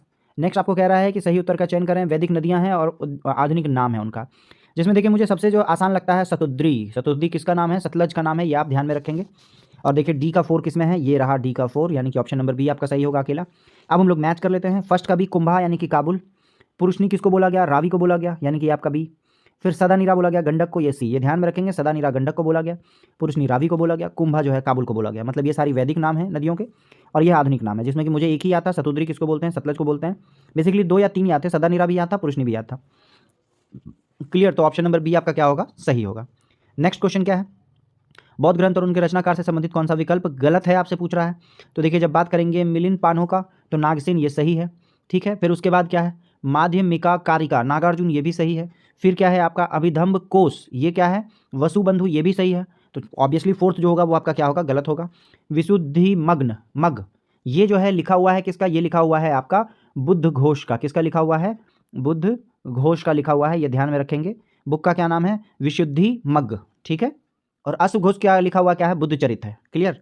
तो ऑप्शन में पूछ रहा था कौन सा गलत है। अगर गलत नहीं याद हो रहा है तो सही याद कर लीजिएगा। मिलिंद पानो नागसेन का है, माध्यमिका कारिका जो है नागार्जुन का है, और अभिधम्ब कोश किसका है? वसुबंधु का है, ठीक है। चले आगे। नेक्स्ट क्वेश्चन क्या है? किस विद्वान का मानना था कि अलाउद्दीन खिलजी के बाजार नियंत्रण का एक बड़ा उद्देश्य हिंदुओं को सजा देना था? किसका है? हिंदुओं को सजा देना था, ये किसका है? तो ऑप्शन देख लेते हैं। अमीर खुसरो, हसन निजामी, इब्न बतूता और जियाउद्दीन बर्नी। तो आंसर क्या होगा? जियाउद्दीन बर्नी ने अपने पुस्तक में ये लिखा है कि अलाउद्दीन खिलजी के बाजार नियंत्रण का एक बड़ा उद्देश्य क्या था? हिंदुओं को सजा देना था। नेक्स्ट क्वेश्चन क्या है आपका? निम्नलिखित में से कौन सा विद्रोह सबसे पहले हुआ है? तो यानी कि इसमें चारों का हम लोग को डिटेल जानना बहुत ज़रूरी है। जैसे अगर हम बात कर ले बंगाल का सिपाही विद्रोह, तो ये कब हुआ? ये हुआ है 1764 के आसपास। क्लियर? फिर हम लोग जब बात कर लें वेल्लोरो का सिपाही विद्रोह, ये हुआ है आपका 1806 में। फिर कोल विद्रोह के बारे में बात कर लेते हैं, ये हुआ था 1831-32 के आसपास। और जब कच्छ का विद्रोह के बारे में बात करेंगे तो ये हुआ था 1819 में। तो क्वेश्चन में पूछ रहा है आपको कि सबसे पहला कौन सा हुआ था, तो याद रखिएगा बंगाल का जो सिपाही विद्रोह था वो सबसे पहला था, 1764 में हुआ है ऑप्शन के अकॉर्डिंग। नेक्स्ट क्वेश्चन क्या है? Question number 15। कोल विद्रोह के बारे में भी आप जान लीजिएगा कि कोल विद्रोह का टाइम क्या था। कोल विद्रोह का जो टाइमिंग था वो था 1831-32 के आसपास, ध्यान रखेंगे। नेक्स्ट क्वेश्चन क्या है? 1857 के क्रांति के बारे में किसने कहा था कि यह अंग्रेजों के विरुद्ध हिंदू और मुस्लिम का षड्यंत्र था? स्टेटमेंट यहाँ ध्यान में रखेंगे, यह अंग्रेजों के विरुद्ध हिंदू और मुस्लिमों का षड्यंत्र था, ये किसने कहा था? ऑप्शन क्या है आपका? Sir John Lawrence, T R. Holmes, Rees और टेलर और आउटरम। आंसर क्या होगा? टेलर और आउटरम ने कहा था 1857 क्रांति के विषय में कि अंग्रेजों के विरुद्ध हिंदू और मुस्लिमों का षड्यंत्र था। नेक्स्ट है डॉक्टर राजेंद्र प्रसाद ने किसे पाकिस्तान का जन्मदाता माना? देखिए अभी हम लोगों ने देखा था क्वेश्चन नंबर फर्स्ट में 1909 का जो आपका टाइमिंग था, उसी में से पहली बार जो है सांप्रदायिक आधारित चुनाव प्रणाली बनाई गई, या मुस्लिमों को अलग एक जो है सेपरेट जो है इलेक्टोरल सिस्टम दिया गया। और ये 1909 का जो अधिनियम था इसको हमने बोला था मॉर्ले मिंटो एक्ट। किसको कहा था? मॉर्ले मिंटो एक्ट कहा था। तो देखिए ऑप्शन नंबर सी में आपको दिख रहा होगा मिंटो। तो राजेंद्र प्रसाद ने किसे जो है पाकिस्तान का जन्मदाता माना? ये लॉर्ड मिंटो को, क्योंकि ये उस समय क्या थे? वायसराय थे। क्लियर? 1909 की ये घटना है। नेक्स्ट क्वेश्चन क्या है? क्वेश्चन नंबर 17 क्या कह रहा है? क्वेश्चन नंबर 17 कह रहा है मद्रास महाजन सभा की स्थापना में कौन सम्मिलित नहीं थे? मद्रास महाजन सभा में जो आपका फॉर्मेशन हुआ ये हुआ कब है? याद रखिएगा, ये 1884 में हुआ है, ठीक है। कब हुआ है? और आपसे पूछ रहा है कि कौन सम्मिलित नहीं थे, तो ऑप्शन में देख लेते हैं। जी सुब्रमण्यम थे, एम.जी. रानाडे, ये नहीं थे, ठीक है। ऑप्शन नंबर सी, ये आपके मद्रास महाजन सभा के फॉर्मेशन में शामिल नहीं थे। कौन? एम.जी. रानाडे थे। कौन कौन? ये ध्यान में रख लीजिएगा, जी सुब्रमण्यम, पी आनंद चार्लू और बी राघवाचार्य, ये अवेलेबल थे फॉर्मेशन में। नेक्स्ट है किस घटना के बाद महात्मा गांधी ने असहयोग आंदोलन को अपना हिमालय जैसा भूल बताया? देखिए असहयोग आंदोलन को भूल कब बताएंगे? ऑप्शन देख लीजिए, चौरा चौरी, नागपुर सत्याग्रह, खेड़ा सत्याग्रह, राजकोट सत्याग्रह। ऑप्शन आंसर क्या होगा? चौरा चौरी जो आपका कांड हुआ है उसके बाद, या घटना जो हुई है उसके बाद जो है महात्मा गांधी ने कहा कि असहयोग आंदोलन क्या था? एक हिमालय जैसी भूल बताई। उनका एकदम उस समय जो स्टैंड था वो एकदम अहिंसा वाला था। नेक्स्ट क्वेश्चन क्या है? भगत सिंह का स्मारक कहाँ स्थित है? ऑप्शन देख लेते हैं हम लोग। ऑप्शन है आपके पास लाहौर, फिरोजपुर, गुरदासपुर और लुधियाना। आंसर क्या होगा? आंसर है आपका फिरोजपुर। भगत सिंह का स्मारक कहाँ स्थित है? फिरोजपुर में स्थित है। चलते अगले क्वेश्चन की ओर। अगला क्वेश्चन क्या है? अलाउद्दीन के रणथंभौर अभियान में बिहार के किस शासक ने भाग लिया था? ऑप्शन क्या है? नरसिंह देव, शक्र सिंह, चक्र सिंह और हरि सिंह। आंसर क्या होगा? आंसर है शक्र सिंह। अलाउद्दीन के रणथंभौर अभियान में बिहार के शक्र सिंह ने भाग लिया था, ठीक है। चलें आगे। नेक्स्ट क्वेश्चन क्या है हमारा? पटना के प्रथम अंग्रेज मजिस्ट्रेट के पद पर किसे नियुक्त किया गया था? ऑप्शन है John Marshall, William Taylor, Job Charnock और चार्ल्स फ्रांसिस ग्रांट। आंसर यही है, पटना के प्रथम अंग्रेजी मजिस्ट्रेट के पद पर किसे नियुक्त किया गया था? Charles Francis grant. Next question क्या है आपका? निम्नलिखित में कौन सा जलडमरू मठ काला सागर और मरमरा सागर को जोड़ता है? ऑप्शन है बेरिंग जलडमरू मठ, मलक्का जलडमरू मठ, बासपोरस जलडमरू मठ और पाक जलडमरू मठ। आंसर क्या होगा? आंसर है आपका ऑप्शन नंबर बी, बासपोरस जलडमरू मठ। अच्छा ये है कहाँ, ये मैं एक रफ आइडिया आपको मैप में दिखा देता हूँ। देखिए ये है आपका वर्ल्ड मैप, और वर्ल्ड मैप को थोड़ा सा हम लोग जूम करेंगे और हम लोग चलेंगे कहाँ, तुर्की के आसपास, और ब्लैक सी को देखेंगे। देखिए आप, ये मेडिटेरियन सी है, भूमध्य सागर है, और ऊपर में आपको ब्लैक सी नज़र आ रहा होगा, टर्की भी नज़र आ रहा होगा। ये देखिए बहुत ध्यान से देखिएगा, ये है आपका काला सागर, ठीक है, ये आपका क्या है, काला सागर है। और साथ ही साथ आपसे क्वेश्चन पूछा था कि काला सागर को मरमरा सागर से जोड़ता है। ये जो आपको पार्ट दिख रहा होगा, ये क्या है आपका, मरमरा सागर है। थोड़ा सा इसका अगर हम कलर चेंज कर दें, ये आपका क्या है, ब्लैक सी है, और ये जो आपका है ये मरमरा सागर है। दोनों के बीच में आपको इस्तांबुल नज़र आ रहा होगा, और यहीं पे वो जल संधि है जिसको हम क्या कहेंगे, हम लोग कहेंगे बासपोरस जल संधि या बासपोरस जल डमरू मध्य। क्लियर, चलें आगे, चलते हैं हम लोग अगले क्वेश्चन में। तो इस क्वेश्चन का आंसर क्या है, इस क्वेश्चन का आंसर ऑप्शन नंबर बी, बासपोरस जल डमरू मध्य होगा। ठीक है, चलें आगे। नेक्स्ट क्वेश्चन क्या है हमारा, दक्षिणी गोलार्ध का सबसे बड़ा दिन कौन सा होता है। तो देखिए जब बात करेंगे दक्षिणी गोलार्ध का सबसे बड़ा दिन, तो हम लोग उत्तरी गोलार्ध में सबसे छोटा दिन के बारे में बात करेंगे, क्योंकि इंडिया जो है उत्तरी गोलार्ध में होता है, और यहाँ सबसे छोटा दिन क्या है, 22 दिसंबर है। तो उत्तरी गोलार्ध का जो सबसे छोटा दिन होगा वही दक्षिणी गोलार्ध का क्या होगा, सबसे बड़ा दिन होगा। तो ऑप्शन नंबर डी आपको नजर आ रहा होगा, 22 दिसंबर जो है दक्षिणी गोलार्ध का सबसे बड़ा दिन होता है। नेक्स्ट क्वेश्चन क्या है, दो समानांतर भ्रंशों के बीच उठे हुए भाग को क्या कहा जाता है। तो ये दो समानांतर भ्रंशों के बीच उठे हुए भाग को हम लोग क्या करते हैं, ब्लॉक माउंटेन कहते हैं, है ना। ऑप्शन नंबर सी आपको दिख रहा होगा। ऑप्शन ए क्या था, अवशिष्ट पर्वत, वलित पर्वत, ब्लॉक पर्वत और खंड पर्वत। तो हम लोग आंसर क्या है इसका, आंसर होगा आपका block mountain. Clear, question number 24 का आंसर ऑप्शन नंबर सी है। नेक्स्ट क्वेश्चन क्या है, दोमट मिट्टी किसे कहते हैं। तो आपको पता होगा इंडिया में जो नॉर्थ इंडिया का पार्ट है वो काफ़ी सारी जो है नदियाँ बहती हैं, और नदियों के किनारे जो आपका मिट्टी होता है उसको हम लोग दोमट मिट्टी कहते हैं, सबसे ज़्यादा उपजाऊ होती है। तो नदियाँ हैं तो बालू भी होगा। तो ऑप्शन नंबर हम लोग बी देख सकते हैं कि बालू के कणों का अनुपात अधिक होता है, मृतिका की मात्रा कम होती है। तो ऑप्शन नंबर बी सही है, इसी को हम लोग क्या कहेंगे, दोमट मिट्टी कहेंगे, और ये काफ़ी क्या होता है, काफ़ी उपजाऊ मिट्टी होती है। नेक्स्ट क्वेश्चन, क्वेश्चन नंबर 26 क्या है, कौन सा सुमेलित नहीं है। देखिए आपको पवन है, यानी कि कौन कौन से देश में कैसा कैसा हवा चलता है उसको क्या कहते हैं। तो ऑप्शन नंबर आपको दिख रहा होगा, पहला नंबर आपको दिख रहा होगा सेंटा एना, जो कि कैलिफोर्निया है, जो आपका क्या है, सही है। नेक्स्ट क्या है, हबूब। तो हबूब के बारे में आप देख सकते हैं, हबूब का ऑप्शन क्या है, सूडान, जो कि ये भी सही है। थर्ड क्या है, यामो, यामो देखिए जापान, ये भी सही है। बात कर लेते हैं हम लोग मिस्ट्रल का। तो जो मिस्ट्रल है ये ध्रुवीय प्रदेश में बहता है, ठीक है, जो नॉर्थ हेमिस्फीयर और साउथ हेमिस्फीयर का जो पोलर रीजन है वहाँ पे कैसा हवा बहता है, मिस्ट्रल बहता है। तो पूछ रहा है कौन सा सुमेलित नहीं है, ऑप्शन नंबर डी सुमेलित नहीं है। क्लियर, बाकी ये सेंटा एना जो है कैलिफोर्निया है, हबूब जो है सूडान है, यामो जो है जापान है, ये ध्यान में रखिएगा। नेक्स्ट क्वेश्चन क्या है आपका, ये भी पूछ रहा है सुमेलित नहीं है, और ये करेंसी है। तो बहरीन का दिनार सही है, मंगोलिया का टुगरिक ये भी सही है, मलेशिया का रिंगिट ये भी सही है। इजराइल का, ये क्वेश्चन मेरे हिसाब से रिपीटेड है, इजराइल का जो होता है वो शेकेल होता है। क्या होता है, शेकेल होता है मुद्रा, न्यू शेकेल कह लीजिए आप, नई शेकेल कह लीजिए। क्लियर, अब बात कर लें हम लोग इसके कंट्री है तो कैपिटल भी होगा, तो याद रखिएगा बहरीन का क्या होता है, मनामा होता है। क्या होता है, मनामा। मंगोलिया का क्या होता है, उलान बटोर होता है। मलेशिया का क्या है, कुआलालंपुर है। और इजराइल का क्या है, जेरूसलम है। ये कैपिटल हो गया, और करेंसी हो गया आपका बहरीन का दिनार, मंगोलिया का तुगरिक, मलेशिया का रिंगिट, और इजराइल का है आपका शेकेल। क्लियर। नेक्स्ट क्वेश्चन क्या है, सिंधु नदी अरब सागर में गिरती है, इसका उद्गम स्थल कहाँ है। तो देखिए सिंधु नदी का जो उद्गम स्थल है वो कैलाश हिमानी है। कहाँ है, कैलाश हिमानी है। ऑप्शन नंबर सी आपको दिख रहा होगा, ये आपका क्या है, सिंधु का उद्गम जगह है। नेक्स्ट क्वेश्चन क्या है आपका, निम्नलिखित में से सुमेलित कीजिए, मिलाना है आपको। तो देखिए आपको पता होगा कि जो खिचड़ी है ये किसके लिए जाना जाता है, ये तांबे के लिए जाना जाता है। तो पहला का पहला आपको दिख रहा होगा, तीन तीन जगह है। फिर हम लोग देख लेते हैं जादूगोड़ा, जादूगोड़ा जो है यूरेनियम के लिए, यानी कि सी का 4, देखिए सी का 4 सिर्फ यहाँ नजर आ रहा है। क्लियर, तो ऑप्शन नंबर बी सही है। देखिए आपको जो फर्स्ट अटेम्प्ट में याद रहता है बस उसी पे काम करना है। तो अब बात कर लेते हैं खितरी है कहाँ, तो याद रखिएगा खितरी राजस्थान में है। कहाँ है, राजस्थान में। फिर जब बात कर लेंगे नवेली, नवेली है किसके लिए, तो देखिए सेकंड नंबर है आपके सेकंड के लिए, यहाँ पे दिख रहा होगा सेकंड नंबर सेकंड के लिए है, लिग्नाइट के लिए। और नवेली है कहाँ, नवेली आपका तमिलनाडु में है, ठीक है, नवेली तमिलनाडु में। नेक्स्ट जो जादूगोड़ा जो यूरेनियम के लिए है वो कहाँ है, तो याद रखिएगा जादूगोड़ा यूरेनियम के लिए है झारखंड में, ठीक है, झारखंड में क्या है, जादूगोड़ा। और कुंद्रेमुख जो है वो किसके लिए है, लोहा के लिए है। कुंद्रेमुख कहाँ है, कर्नाटक में है, ये भी आपको ध्यान में रखना है। क्लियर, चलें आगे। नेक्स्ट क्वेश्चन क्या है, नेक्स्ट क्वेश्चन है राष्ट्रीय सामाजिक सहायता कार्यक्रम में गरीबी रेखा से नीचे के लिए निम्न कार्यक्रम सम्मिलित नहीं है। आपसे वापस से पूछ रहा है कि गरीबी रेखा के लिए जो बीपीएल परिवारों के लिए है उसमें से क्या नहीं है। तो राष्ट्रीय परिवार लाभ कार्यक्रम ये है, अन्नपूर्णा भी है, महिला किसान सशक्तिकरण परियोजना ये नहीं है, ठीक है।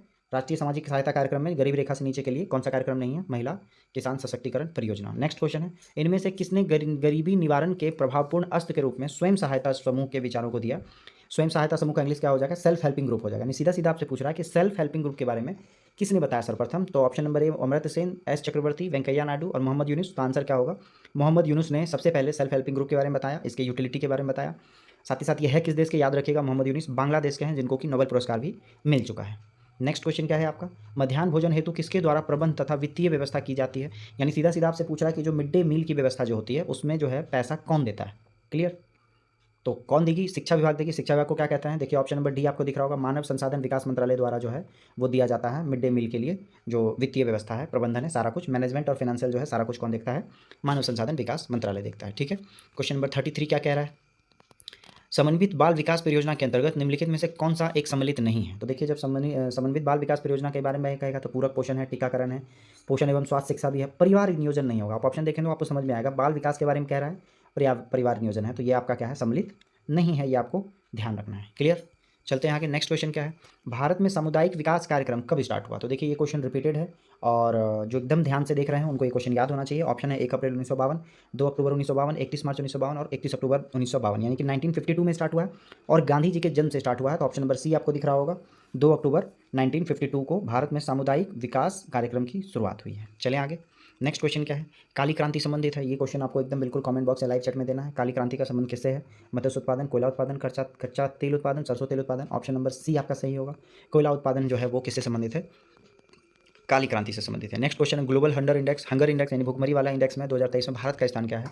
तो याद रखिएगा ग्लोबल हंगर इंडेक्स में भारत का स्थान ऑप्शन नंबर बी 111 है। कितना है? 111 है ग्लोबल हंगर इंडेक्स में भारत का स्थान। चलें आगे। नेक्स्ट क्वेश्चन क्या है आपका? नेक्स्ट क्वेश्चन है रसायन क्षेत्र में 2023 के लिए निम्नलिखित में से किसी नोबेल पुरस्कार से सम्मानित नहीं किया गया है। अच्छा, जब नहीं किया गया है तो आपको जानना है किसको किया गया है। तो ऑप्शन नंबर ए देखिए, लुई ई ब्रूस, इनको किया गया है। मोंगी जी बावेडी, ये भी किया गया है। और एलेक्सी एल एक्कीमोव, इनको भी किया गया है। तो इन तीनों को जो है रसायन क्षेत्र के लिए इस बार नोबेल मिला है। किसको नहीं मिला है? डू विसमैन को जो है इस बार जो है रसायन क्षेत्र के लिए नोबेल पुरस्कार नहीं दिया गया है। नेक्स्ट क्वेश्चन है एशियन गेम्स 2023 में भारत ने अपना पहला स्वर्ण पदक किस खेल में जीता? तो एशियन गेम 2023 में भारत ने इस बार स्वर्ण पदक किस में जीता है? ऑप्शन ए शूटिंग, शतरंज, कबड्डी, जूडो। आंसर क्या होगा? शूटिंग में जीता है। और 3 लोगों ने मिलकर जो है, मतलब ये जो कंपटीशन था शूटिंग का ये वाला, वो इंडिविजुअल नहीं था, ग्रुप वाइज था। तो 3 लोगों ने मिलकर जो पहला स्वर्ण पदक जीता एशियन गेम्स में, वो किस क्षेत्र में जीता है? शूटिंग में जीता है। नेक्स्ट क्वेश्चन है प्रतिवर्ष अंतर्राष्ट्रीय सांकेतिक भाषा दिवस कब मनाया जाता है? याद रखिएगा, सांकेतिक भाषा दिवस और लुई ब्रेल दिवस दोनों क्या है? डिफरेंस है, दोनों में डिफरेंस है। सांकेतिक भाषा दिवस कब मनाया जाता है? ऑप्शन है 20 अगस्त, 25 अक्टूबर, 23 सितंबर और 2 दिसंबर। आंसर क्या होगा? आंसर है आपका 23 सितंबर। ऑप्शन नंबर बी जो है वो आपका हर वर्ष अंतर्राष्ट्रीय सांकेतिक भाषा दिवस मनाया जाता है। कब? 23 सितंबर को। नेक्स्ट क्वेश्चन क्या है? संयुक्त राष्ट्र ने वर्ष 2023-24 के लिए भारत की जीडीपी वृद्धि का अनुमान कितना बताया? देखिए लास्ट वाले स्टेट में मैंने इसके बारे में आपको चर्चा किया था, जो है यूएनओ के बारे में बात कर रहे हैं। यूएनओ ने जीडीपी के बारे में कितना बताया संयुक्त राष्ट्र में? तो आंसर क्या होगा? आंसर होगा 6.7, ऑप्शन नंबर डी। ऐसा इसलिए क्योंकि कल वाले सेट में जो था वो 5.9% था और मैंने बताया था कि ये सबसे कम है लगभग अनुमान में। तो आंसर 5.9 से ज़्यादा होता है और ऑप्शन में कोई भी 5.9 से ज़्यादा दिख नहीं रहा है, एक ही ऑप्शन में है, वो क्या है? 6.7। क्लियर? चलें आगे। नेक्स्ट क्वेश्चन क्या है आपका? मुख्यमंत्री महिला उद्यमी योजना की शुरुआत किस राज्य सरकार द्वारा किया गया है? तो याद रखिएगा मुख्यमंत्री महिला उद्यमी योजना जो है वो ऑप्शन नंबर ए बिहार सरकार द्वारा शुरू किया गया है। क्लियर? इसमें क्या है? फीमेल को 10 लाख तक का लोन प्रोवाइड किया जाता है रोजगार के लिए, यानी कि बिजनेस या एंटरप्रेन्योर बनने के लिए। नेक्स्ट क्वेश्चन है क्वेश्चन नंबर 42 क्या कह रहा है? सतत विकास रिपोर्ट यानी कि सस्टेनेबल डेवलपमेंट रिपोर्ट 2023 में प्रथम स्थान में कौन सा देश है? तो याद रखिएगा सस्टेनेबल डेवलपमेंट में ऑप्शन क्या है? फिनलैंड, डेनमार्क, नॉर्वे और चाड। तो आंसर क्या होगा? इसमें जो है आंसर है आपका ऑप्शन नंबर ए, फिनलैंड जो है वो रैंक 1 पे है सस्टेनेबल डेवलपमेंट रिपोर्ट में। अच्छा, जब बात करेंगे भारत का तो याद रखिएगा भारत का जो रैंक है वो है आपका 112। सस्टेनेबल डेवलपमेंट रिपोर्ट में भारत का रैंक 112 है और अभी हम लोगों ने देखा भुखमरी में भारत का रैंक 111 था। ठीक है, चलें आगे। नेक्स्ट क्वेश्चन है वर्ल्ड आर्थिक मंच यानी कि विश्व आर्थिक मंच यानी कि वर्ल्ड इकोनॉमिक फोरम की बैठक 2023 में कहाँ आयोजित किया गया? तो आप लोगों को पता होना चाहिए, जो कंटिन्यू रेगुलर है उनको पता होगा कि जो आपका विश्व आर्थिक मंच है इसका हर साल जो है मीटिंग कहाँ होता है? दावोस शहर में होता है। कहाँ होता है? दावोस शहर में होता है, ये आपको ध्यान में रखना है। क्लियर? और दावोस है कहाँ? तो याद रखिएगा स्विट्जरलैंड में। स्विट्जरलैंड में क्या है? दावोस शहर है, ये ध्यान में रखेंगे। नेक्स्ट आईसीसी विश्व कप 2023 के ब्रांड एम्बेसडर ग्रुप में किसे नामित किया गया है? ऑप्शन क्या है? सौरव गांगुली, सचिन तेंदुलकर, शाहरुख खान, अमिताभ बच्चन। आंसर क्या है? शाहरुख खान को आईसीसी विश्व कप 2023 के ब्रांड एम्बेसडर में के रूप में चुना गया है। नेक्स्ट क्वेश्चन क्या है? किस मंत्रालय द्वारा साथी पोर्टल को लॉन्च किया गया है? ऑप्शन क्या है? कृषि मंत्रालय, कपड़ा मंत्रालय, पर्यावरण मंत्रालय, इनमें से कोई नहीं। आंसर क्या होगा? कृषि मंत्रालय द्वारा साथी पोर्टल लॉन्च किया गया है। क्लियर? चलें आगे। नेक्स्ट क्वेश्चन क्या है? वे वान युआंग किस देश के नए राष्ट्रपति बने? तो वे वान युआंग किस देश के राष्ट्रपति बने हैं? ऑप्शन है जापान, वियतनाम, क्यूबा और म्यांमार। आंसर क्या होगा? आंसर है वियतनाम। वियतनाम के नए राष्ट्रपति बने हैं वे वान थुआंग। ठीक है, वियतनाम की राजधानी क्या है? कैपिटल क्या है? हनोई है। वियतनाम का कैपिटल क्या है? हनोई है, ये आप ध्यान में रखेंगे। ठीक है, नेक्स्ट क्वेश्चन क्या है? सर्वाधिक वनावरण प्रतिशत वाला राज्य निम्न में से कौन सा है? तो देखिए जब आंसर आएगा सर्वाधिक वन वाला राज्य परसेंटेज वाइज तो आंसर होगा मिजोरम, और मिजोरम तो ऑप्शन में ही नहीं दिख रहा है। तो मिजोरम के बाद कौन सा है वो ध्यान में रखेंगे। मिजोरम के बाद है आपका Arunachal Pradesh. Clear? First rank पे आपका मिजोरम है परसेंटेज वाइज और उसके बाद अरुणाचल प्रदेश है। ऐसे जब बात करेंगे एरिया वाइज तो एरिया वाइज एमपी जो है वो रैंक 1 में है। नेक्स्ट क्वेश्चन क्या है आपका? केंद्र सरकार द्वारा 500 गीगावाट अक्षय ऊर्जा लक्ष्य प्राप्त करने का कब तक रखा गया है? तो देखिए 500 गीगावाट का लक्ष्य रखा गया है 2030 तक और संपूर्ण की बात करेगा, संपूर्ण ऊर्जा फ्री की बात करेंगे तो हम लोग आएंगे 2047 तक। क्लियर। और कार्बन फ्री की बात करेंगे तो वो है आपका 2070 तक। ये नया नया डेटा है, ये आपको ध्यान में रखना होगा। ठीक है, कार्बन नेट जीरो है 2070, 500 गीगावाट जो है अक्षय ऊर्जा है 2030, और संपूर्ण जो है बिजली बिल्कुल फ्री हो जाएगा। फ्री होने का मतलब है हम लोग जो है आत्मनिर्भर रहेंगे बिजली के मामले में, इलेक्ट्रिसिटी के मामले में। वो कब तक है? 2047 तक, हमारा जब आज़ादी का 100 साल पूरा होगा। नेक्स्ट है क्वेश्चन, पुस्तक द योग सूत्र फॉर चिल्ड्रन के लेखक कौन है? देखिए, द योग सूत्र फॉर चिल्ड्रन के लेखक कौन है? ऑप्शन नंबर ए रूपा पाई, और यही आंसर है, द योग सूत्र for children, Rupa pi. Next question है, 21वीं एशियाई गेम्स का आयोजन कहाँ किया जाएगा? तो देखिए, अभी जो हमारा लास्ट जो एशियाई गेम्स था वो कहाँ था? लास्ट जो हमारा एशियाई गेम था वो हांगजाऊ चीन में हुआ था। ठीक है, और कब हुआ था? 2022 में। ठीक है, एशियन गेम्स 2022 हांगजाऊ चीन में। फिर अगला कब होगा? 2026 में होगा, और 2026 में जो होगा वो कहाँ होगा? वो होगा जापान में। कहाँ होगा? 2026 जापान में। लेकिन याद रखिएगा, जो 2022 में हुआ था ये 19वां था, तो जापान में जो होगा वो 20वां होगा। आपसे क्या पूछ रहा है? 21वां पूछ रहा है, यानी कि 2030 के बारे में आपसे पूछ रहा है, क्योंकि जो जापान में होगा वो 2026 में होगा और 20वां होगा, और 21वां कहाँ होगा ये आपसे पूछ रहा है। याद रखिएगा, 21वां जो खेल है, जो एशियाई गेम्स है, वो कतर में होगा। कहाँ होगा? कतर में होगा, ये आप ध्यान में रखेंगे। जब कतर आ गया, इस क्वेश्चन का आंसर कतर है, जब कतर आ गया तो हमारे माइंड में है फीफा वर्ल्ड कप 2022, ये भी कहाँ हुआ था? कतर में हुआ था, ये आप ध्यान में रखेंगे। चलते हैं हम लोग अगले क्वेश्चन में। अगला क्वेश्चन क्या है? जब प्रकाश एक से दूसरे माध्यम में प्रवेश करती है तो उसके तरंग दैर्घ्य पर क्या प्रभाव पड़ता है? तो याद रखिएगा, जब प्रकाश एक से दूसरे माध्यम में जाएगा तो क्या प्रभाव पड़ेगा? तरंग दैर्घ्य क्या होगा? परिवर्तित हो जाएगा। क्लियर। तरंग दैर्घ्य क्या होगा? चेंजेस होगा। क्या चेंज नहीं होता है? अगर हम उसकी बात करेंगे तो याद रखिएगा, फ्रीक्वेंसी जो होता है वो चेंज नहीं होता है। ठीक है, आवृत्ति क्या होगा? वो सेम रह जाएगा। नेक्स्ट क्वेश्चन क्या है? क्वेश्चन नंबर 52 क्या कह रहा है? एसआई पद्धति में टोटल कितने मूल मात्रकों को स्वीकार किया गया है? आई होप सो आप सभी को इसका जवाब पता होगा, है ना। ऑप्शन नंबर ए 6, बी जो है 5, 7 और 3, आंसर क्या होगा? टोटल 7 जो है वो मूल मात्रकों को लिया गया है एसआई पद्धति में, जिसमें लंबाई है, द्रव्यमान है, समय है, विद्युत धारा है, ताप है, ज्योति तीव्रता है और पदार्थ की मात्रा है। क्लियर। चलते हैं आगे। नेक्स्ट क्वेश्चन क्या है? निम्नलिखित में से पदार्थ के अम्लीय या क्षारीय होने की प्रकृति का प्राकृतिक सूचक है, यानी कि अम्लीय और क्षारीय होने के लिए हम लोग किस किस चीज़ का यूज़ करते हैं टेस्ट के रूप में? जैसे लिटमस पेपर का यूज़ करते हैं हम लोग, हल्दी का यूज़ करते हैं, वेनिला का यूज़ किया जाता है, और लौंग का भी यूज़ किया जाता है। तो ऑप्शन नंबर डी क्या है? सही है। आश्चर्य लगेगा आपको लौंग के बारे में जानकर, लेकिन हाँ, अम्लीय और क्षारीय होना इससे भी आप तय कर सकते हैं, बता सकते हैं। नेक्स्ट क्वेश्चन क्या है आपका? फाइबर ऑप्टिक्स किस सिद्धांत पे काम करता है? देखिए, फाइबर ऑप्टिक्स क्या करेगा? पूर्ण आंतरिक परावर्तन पे काम करेगा, है ना। ऑप्टिकल जिसको फाइबर कहते हैं वो क्या आता है? पूर्ण आंतरिक परावर्तन पे काम करता है। ऑप्शन नंबर देख लेते हैं, संपूर्ण आंतरिक परावर्तन, ये ऑप्शन नंबर सी आपको दिख रहा होगा। अपवर्तन नहीं होगा, ये गलत है। विवर्तन भी नहीं होगा, गलत है। ऑप्शन नंबर सी सही होगा, टोटल इंटरनल रिफ्लेक्शन कहेंगे इसको। क्लियर। नेक्स्ट है, बर्तनों को चमकीला बनाने के लिए उपयोग में लाए जाने वाला पदार्थ निम्नलिखित में से कौन है? तो आप देख लेंगे, एक एलम है, जिंक क्लोराइड है, जिंक ऑक्साइड है और कैलेमाइन है। आंसर क्या होगा? याद रखिएगा, आंसर है आपका option number B, zinc oxide. ZnO का हम यूज़ करते हैं बर्तन को शाइनी दिखाने के लिए, बनाने के लिए। नेक्स्ट क्वेश्चन क्या है? मेढक के संबंध में निम्नलिखित में से क्या असत्य है? असत्य का मतलब क्या गलत है? तो देखिए, त्वचा से सांस लेता है, ये आपका क्या है? सही है। नेक्स्ट है, शीत रक्त प्राणी है, ये भी सही है। शीत रक्त प्राणी का मतलब है कि वो अपने हिसाब से ब्लड के टेम्परेचर को या शरीर के टेम्परेचर को बदल लेता है। कायांतरण में आंत बड़ी हो जाती है, ये गलत है, और ये उभयचर वर्ग के अंतर्गत आता है, ये भी सही है। तो ऑप्शन नंबर सी गलत है आपका, कायांतरण में आंत बड़ी हो जाती है, बल्कि क्या होती है? छोटी हो जाती है। नेक्स्ट क्वेश्चन क्या है? निम्नलिखित में कौन सी रसायन मच्छर भगाने वाली दवाओं में सक्रिय रूप से पाई जाती है? ऑप्शन क्या है? नेफ्थलीन, एलिथ्रीन, 2-आइसोप्रोपॉक्सीफिनाइल और तेल। तो आंसर क्या होगा? आंसर है एलिथ्रीन, जो है वो मच्छर भगाने वाली दवाओं में पाया जाता है। क्या चीज़? एलिथ्रीन, याद रखिएगा। नेक्स्ट क्वेश्चन है, एक कार्बन क्रेडिट का मान कितना होता है? तो याद रखिएगा, हम लोग स्टैंडर्ड यूनिट 1000 का लेते हैं, तो एक कार्बन क्रेडिट का मान है 1000 किलोग्राम कार्बन डाइऑक्साइड। क्लियर। एक कार्बन क्रेडिट का मान कितना है? 1000 किलो कार्बन डाइऑक्साइड का। ठीक है। नेक्स्ट क्वेश्चन है, मानव शरीर के भार का कुल कितना हिस्सा ऑक्सीजन होता है टोटल वेट का? ठीक है, ऑप्शन देख सकते हैं, ऑप्शन देखने के अकॉर्डिंग आपको समझ में आ जाएगा। आंसर क्या होगा? 65%। मानव शरीर के भार का कुल 65% जो होता है वो ऑक्सीजन होता है। चलें आगे। नेक्स्ट क्वेश्चन क्या है? क्वेश्चन नंबर 60, निम्नलिखित में से कौन सा सुमेलित नहीं है? देखिए, आपको दिख रहा होगा यहाँ पर ऑप्शन में क्या क्या है। जैसे मैग्नीशियम आतिशबाजी के लिए, ये सही है।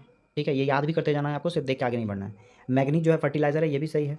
टंगस्टन इलेक्ट्रिक बल्ब में होता है, ये भी सही है। तांबा जो है वो गैल्वेनाइजेशन है, ये गलत है। ठीक है, गैल्वेनाइजेशन के लिए हम लोग किसका यूज़ करते हैं? जिंक का, जिसको यशद लेपन कहते हैं, है ना। लोहे में जंग लगने से बचने के लिए हम लोग क्या करते हैं? गैल्वेनाइजेशन करते हैं, जिसको कि हम लोग जहाँ की जिंक का यूज़ करते हैं। क्लियर। तो ऑप्शन नंबर डी क्या होगा? आंसर सही होगा, सुमेलित नहीं है।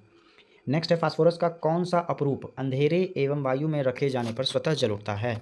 ऑप्शन है लाल फास्फोरस, काला फास्फोरस, श्वेत फास्फोरस, बैंगनी फास्फोरस। आंसर क्या होगा? आंसर है आपका व्हाइट फास्फोरस को अंधेरे एवं वायु में रखने पर क्या होता है? स्वतः जलने लगता है। क्या? White phosphorus. नेक्स्ट क्वेश्चन, निम्नलिखित में से किसकी मात्रा अम्ल वर्षा में अधिक होती है? तो देखिए, अम्ल वर्षा की बात कर रहा है तो एसिडिक होगा आपका H2SO4, ऑप्शन नंबर बी, जिसको हम लोग क्या कहते हैं? सल्फ्यूरिक एसिड कहते हैं। सल्फ्यूरिक एसिड में जो होता है, बारिश जब अम्ल वर्षा होती है तो बारिश में H2SO4 की मात्रा सबसे ज़्यादा होती है। क्लियर। चलें आगे। नेक्स्ट क्वेश्चन है, सांस लेने व छोड़ने की क्रिया के दौरान कौन सी गैस मात्रा प्रभावित नहीं होती है? मतलब जब हम इनहेल कर रहे हैं तो जो गैस का परसेंटेज गया अंदर और जो एक्सहेल किए जो बाहर आया उसका परसेंटेज में क्या ऐसा है जो डिफरेंस क्रिएट करता है?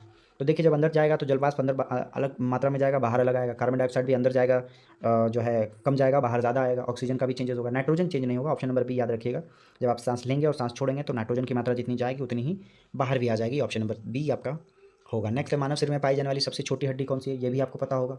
Option number A stapes, malleus, femur और फ्लांगेस। तो आंसर क्या होगा? सबसे छोटी हड्डी क्या है? स्टेपीज है। और फीमर क्या है? लॉन्गेस्ट है, सबसे बड़ी है, याद रखेंगे। नेक्स्ट क्वेश्चन क्या है? कास्टिक सोडा का रासायनिक सूत्र क्या है? ये भी आपको पता होगा। Caustic soda KOH, KNO3, NaOH और NaHCO3। आंसर क्या होगा? कास्टिक सोडा बोलते हैं सोडियम हाइड्रोक्साइड को। ऑप्शन नंबर बी क्या होगा आपका? सही होगा। नेक्स्ट क्या है आपका? निम्नलिखित में तत्वों में से पृथ्वी का सबसे भारी प्रकृति तत्व कौन सा है? याद रखिएगा, ये क्वेश्चन इंपॉर्टेंट है। सबसे भारी तत्व भी पूछ रहा है और प्राकृतिक भी पूछ रहा है, नेचुरल भी पूछ रहा है। ऑप्शन है यूरेनियम, सोना, कैल्शियम और पारा। याद रखिएगा, कैल्शियम का एटॉमिक नंबर 20 है, वेट 40 हो जाएगा। पारा का एटॉमिक नंबर 80 है और वेट लगभग लगभग 200 हो जाएगा। यूरेनियम का 92 है एटॉमिक नंबर और सोना का 79 है। तो दिख रहा होगा सबसे ज़्यादा एटॉमिक नंबर जिसका होता है, वेट उसी का सबसे ज़्यादा होगा। तो ऑप्शन नंबर ए क्या होगा? सही होगा, यूरेनियम सबसे भारी प्राकृतिक तत्व है। नेक्स्ट है, निम्नलिखित में से कौन तना का उदाहरण नहीं है? मतलब कौन तना नहीं है? तो आलू तना है, गन्ना तना है और अदरक भी तना है। याद रखिएगा, शकरकंद जो होता है वो रूट होता है, जड़ होता है। चलते हम लोग अगले क्वेश्चन में। अगला क्वेश्चन क्या कह रहा है? अभावजन्य रोग किसे कहते हैं? तो अभावजन्य रोग मतलब जो अभाव में हो, है ना। ऑप्शन देख लीजिए, प्रोटीन की कमी, विटामिन की कमी, पोषक तत्वों के अभाव के कारण होने वाले रोगों को अभावजन्य रोग कहेंगे। ऑप्शन नंबर सी सही है। ठीक है, चलें आगे। नेक्स्ट क्वेश्चन क्या है? मलेरिया से प्रभावित होने वाला कौन सा अंग है? तो याद रखिएगा, मलेरिया से प्रभावित होने वाला अंग कौन सा है? हृदय, प्लीहा, फेफड़ा, गुर्दा। आंसर क्या होगा? मलेरिया से प्रभावित कौन सा होता है? प्लीहा प्रभावित होता है, जिसको हम लोग कहते हैं स्प्लीन कहते हैं। इंग्लिश में क्या कहते हैं? स्प्लीन कहते हैं और हिंदी में क्या है? प्लीहा है। नेक्स्ट क्वेश्चन क्या है? क्वेश्चन नंबर 70 क्या कह रहा है? वस्त्र निर्माण में प्रयोग में लाए जाने वाले ऐसे पदार्थ जिनका स्रोत पादप नहीं है क्या कहलाते हैं? तो याद रखिएगा, जो प्लांट से हम लोग को नहीं प्राप्त होता उसको हम लोग संश्लिष्ट रेशा कहते हैं, संश्लिष्ट तंतु कहते हैं, जिसको कि केमिकली क्या होता है? बनाया जाता है। क्लियर? चलें आगे। नेक्स्ट है, निम्नलिखित में से कौन सा अनुवांशिक रोग नहीं है? देखिए हम लोग 2-4 जो है सेट से पढ़ रहे थे कि हीमोफीलिया क्या है? एक अनुवांशिक रोग है। आपसे पूछ रहा है कौन सा नहीं है? तो देखिए पहला है आपका डिमेंशिया। डिमेंशिया भी क्या है? आपका एक अनुवांशिक रोग नहीं है, याद रखिएगा। ऑप्शन नंबर ए जो है वही सही होगा। डिमेंशिया एक अनुवांशिक रोग नहीं है। ठीक है, ये क्या है? मस्तिष्क का रोग है जो प्रायः याददाश्त की समस्याओं से रिलेटेड होती है। चलें आगे। वर्णनता भी अनुवांशिक है और टर्नर सिंड्रोम भी। नेक्स्ट क्वेश्चन क्या है? हमारे शरीर को मुख्य रूप से ऊर्जा प्रदान होती है। तो जनरली हमारे शरीर को जो ऊर्जा प्रदान होती है, एक जगह हम लोग का लिपिड भी था आंसर, और यहाँ इस क्वेश्चन में ऑप्शन के अकॉर्डिंग ऑप्शन नंबर ए कार्बोहाइड्रेट एक ऐसा चीज़ है जिसको कि हमारे शरीर से ऊर्जा, हमारे शरीर को ऊर्जा प्रदान होती है। किससे? कार्बोहाइड्रेट। नेक्स्ट क्वेश्चन क्या है? भीड़ नियंत्रण हेतु प्रयोग में लाई जाने वाली आश्रु गैस में निम्न में से कौन सी गैस होती है? तो देखिए आश्रु गैस है मतलब आंख में जलन होगी, तो ऑप्शन नंबर सी आपको अमोनिया नजर आ रहा है। ठीक है, और ऐसे जनरली हम लोग अगर अदर ऑप्शन में क्लोरीन रहता तो क्लोरीन सबसे पहले मारते हैं, और यहाँ इस ऑप्शन के अकॉर्डिंग क्या होगा? अमोनिया होगा। नेक्स्ट क्वेश्चन है, शरीर में आंतरिक अतिरिक्त ग्लूकोज ग्लाइकोजन में परिवर्तित होकर कहाँ भंडारित होती है? तो शरीर में जो अतिरिक्त ग्लूकोज है वो ग्लाइकोजन में परिवर्तित होती है, पहले तो ये जानना है। अब कहाँ स्टोर रहता है? ऑप्शन है आपका आमाशय, अग्नाशय, लीवर और पित्त, बाइल। तो ऑप्शन नंबर बी होगा। लीवर में जो है वो जो एक्स्ट्रा ग्लूकोज है हमारे शरीर में वो ग्लाइकोजन के रूप में स्टोर रहता है। कहाँ? लीवर में। नेक्स्ट क्वेश्चन क्या है आपका? H9N2 इन्फ्लुएंजा वायरस के कारण निम्नलिखित में से कौन सा रोग होता है? तो देखिए आपको पता होगा H9N2 जो है वो बेसिकली क्या होता है? बर्ड फ्लू से रिलेटेड होता है। हालांकि इसके अलावा भी बर्ड फ्लू के लिए एक और जिम्मेदार है जिसको हम लोग क्या कहते हैं? जिसको हम लोग कहते हैं H5N1। ठीक है, बर्ड फ्लू के लिए क्या है? H5N1 भी एक ऐसा है जो कि बर्ड फ्लू के लिए रिस्पॉन्सिबल है। ऑप्शन नंबर ए सही होगा। चलें नेक्स्ट क्वेश्चन, मैथ्स का है। क्वेश्चन क्या कह रहा है? 18 छात्रों का एक कक्षा का औसत जो है वजन है 30 है। तो 18 का क्या है? 30 है। एक और आ गया, यदि एक अध्यापक के वजन को इसमें शामिल कर लिया जाए तो औसत वजन में 2 किलोग्राम की वृद्धि होती है। तो एक आदमी आया है, कितना आया है नहीं मालूम, और सबका एवरेज क्या हो गया है? 30 + 2 हो गया है। तो 19 लोगों का 2-2 बढ़ा, मतलब 38 ज़्यादा लाए होंगे। तो 30 + 38 38। आंसर क्या होगा? ऑप्शन नंबर 68 नजर आ रहा होगा। देखिए एवरेज के क्वेश्चन को इसी तरह से आपको बनाना है। 18 आदमी का एवरेज 30 है, 19वां एक आदमी आया है और टोटल 19 का एवरेज 2 से बढ़ गया है, मतलब 19 दूनी 38 वो ज़्यादा लाए थे, 30 लाना था, तो 30 + 38 ऐड कर दिया तो आ गया 68। ऑप्शन नंबर ए आपका आंसर सही होगा। नेक्स्ट है, किसी धनराशि का 2 वर्ष के लिए ब्याज कि एक निश्चित दर पर साधारण ब्याज और चक्रवृद्धि ब्याज। देखिए 2 साल के लिए साधारण ब्याज 7200 है SI, तो 1 साल का SI 3600 होगा, ये आपको ध्यान में रखना। ठीक है, और पहला साल का आपको पता होना चाहिए कि चक्रवृद्धि ब्याज या साधारण ब्याज सेम होता है। फिर सेकेंड ईयर में जो आपका साधारण ब्याज है वो आपको दिख रहा होगा 7200 है, और चक्रवृद्धि ब्याज 7560 है। इसका मतलब हम कह सकते हैं कि 3600 में 360 एक्स्ट्रा है ना। 3600 3600 7200 और प्लस 360 यानी कि 7560। तो मतलब आप कह सकते हैं कि हमारा 10% का ग्रोथ हो रहा है। आपको दिख रहा होगा 3600 का 10% क्या है? 360 है। चक्रवृद्धि ब्याज का मतलब ही होता है कि ब्याज के ऊपर ब्याज मिलना। तो पहला साल का ब्याज 3600 था, दूसरे साल का ब्याज 3600 का 10% 360 हो गया। क्लियर? तो इसका मतलब 10% जो है वो आपका 360 है। किसका 10%? ये आपको देखना पड़ेगा, है ना। किसका 10%? 3600 का 10% जो है वो 360 है। तो 3600 पहला साल का SI या CI था, तो जो रेट ऑफ इंटरेस्ट 10% है वो इस पर भी लगा होगा, मतलब ओरिजिनल का जो 10% है वो आपका क्या है?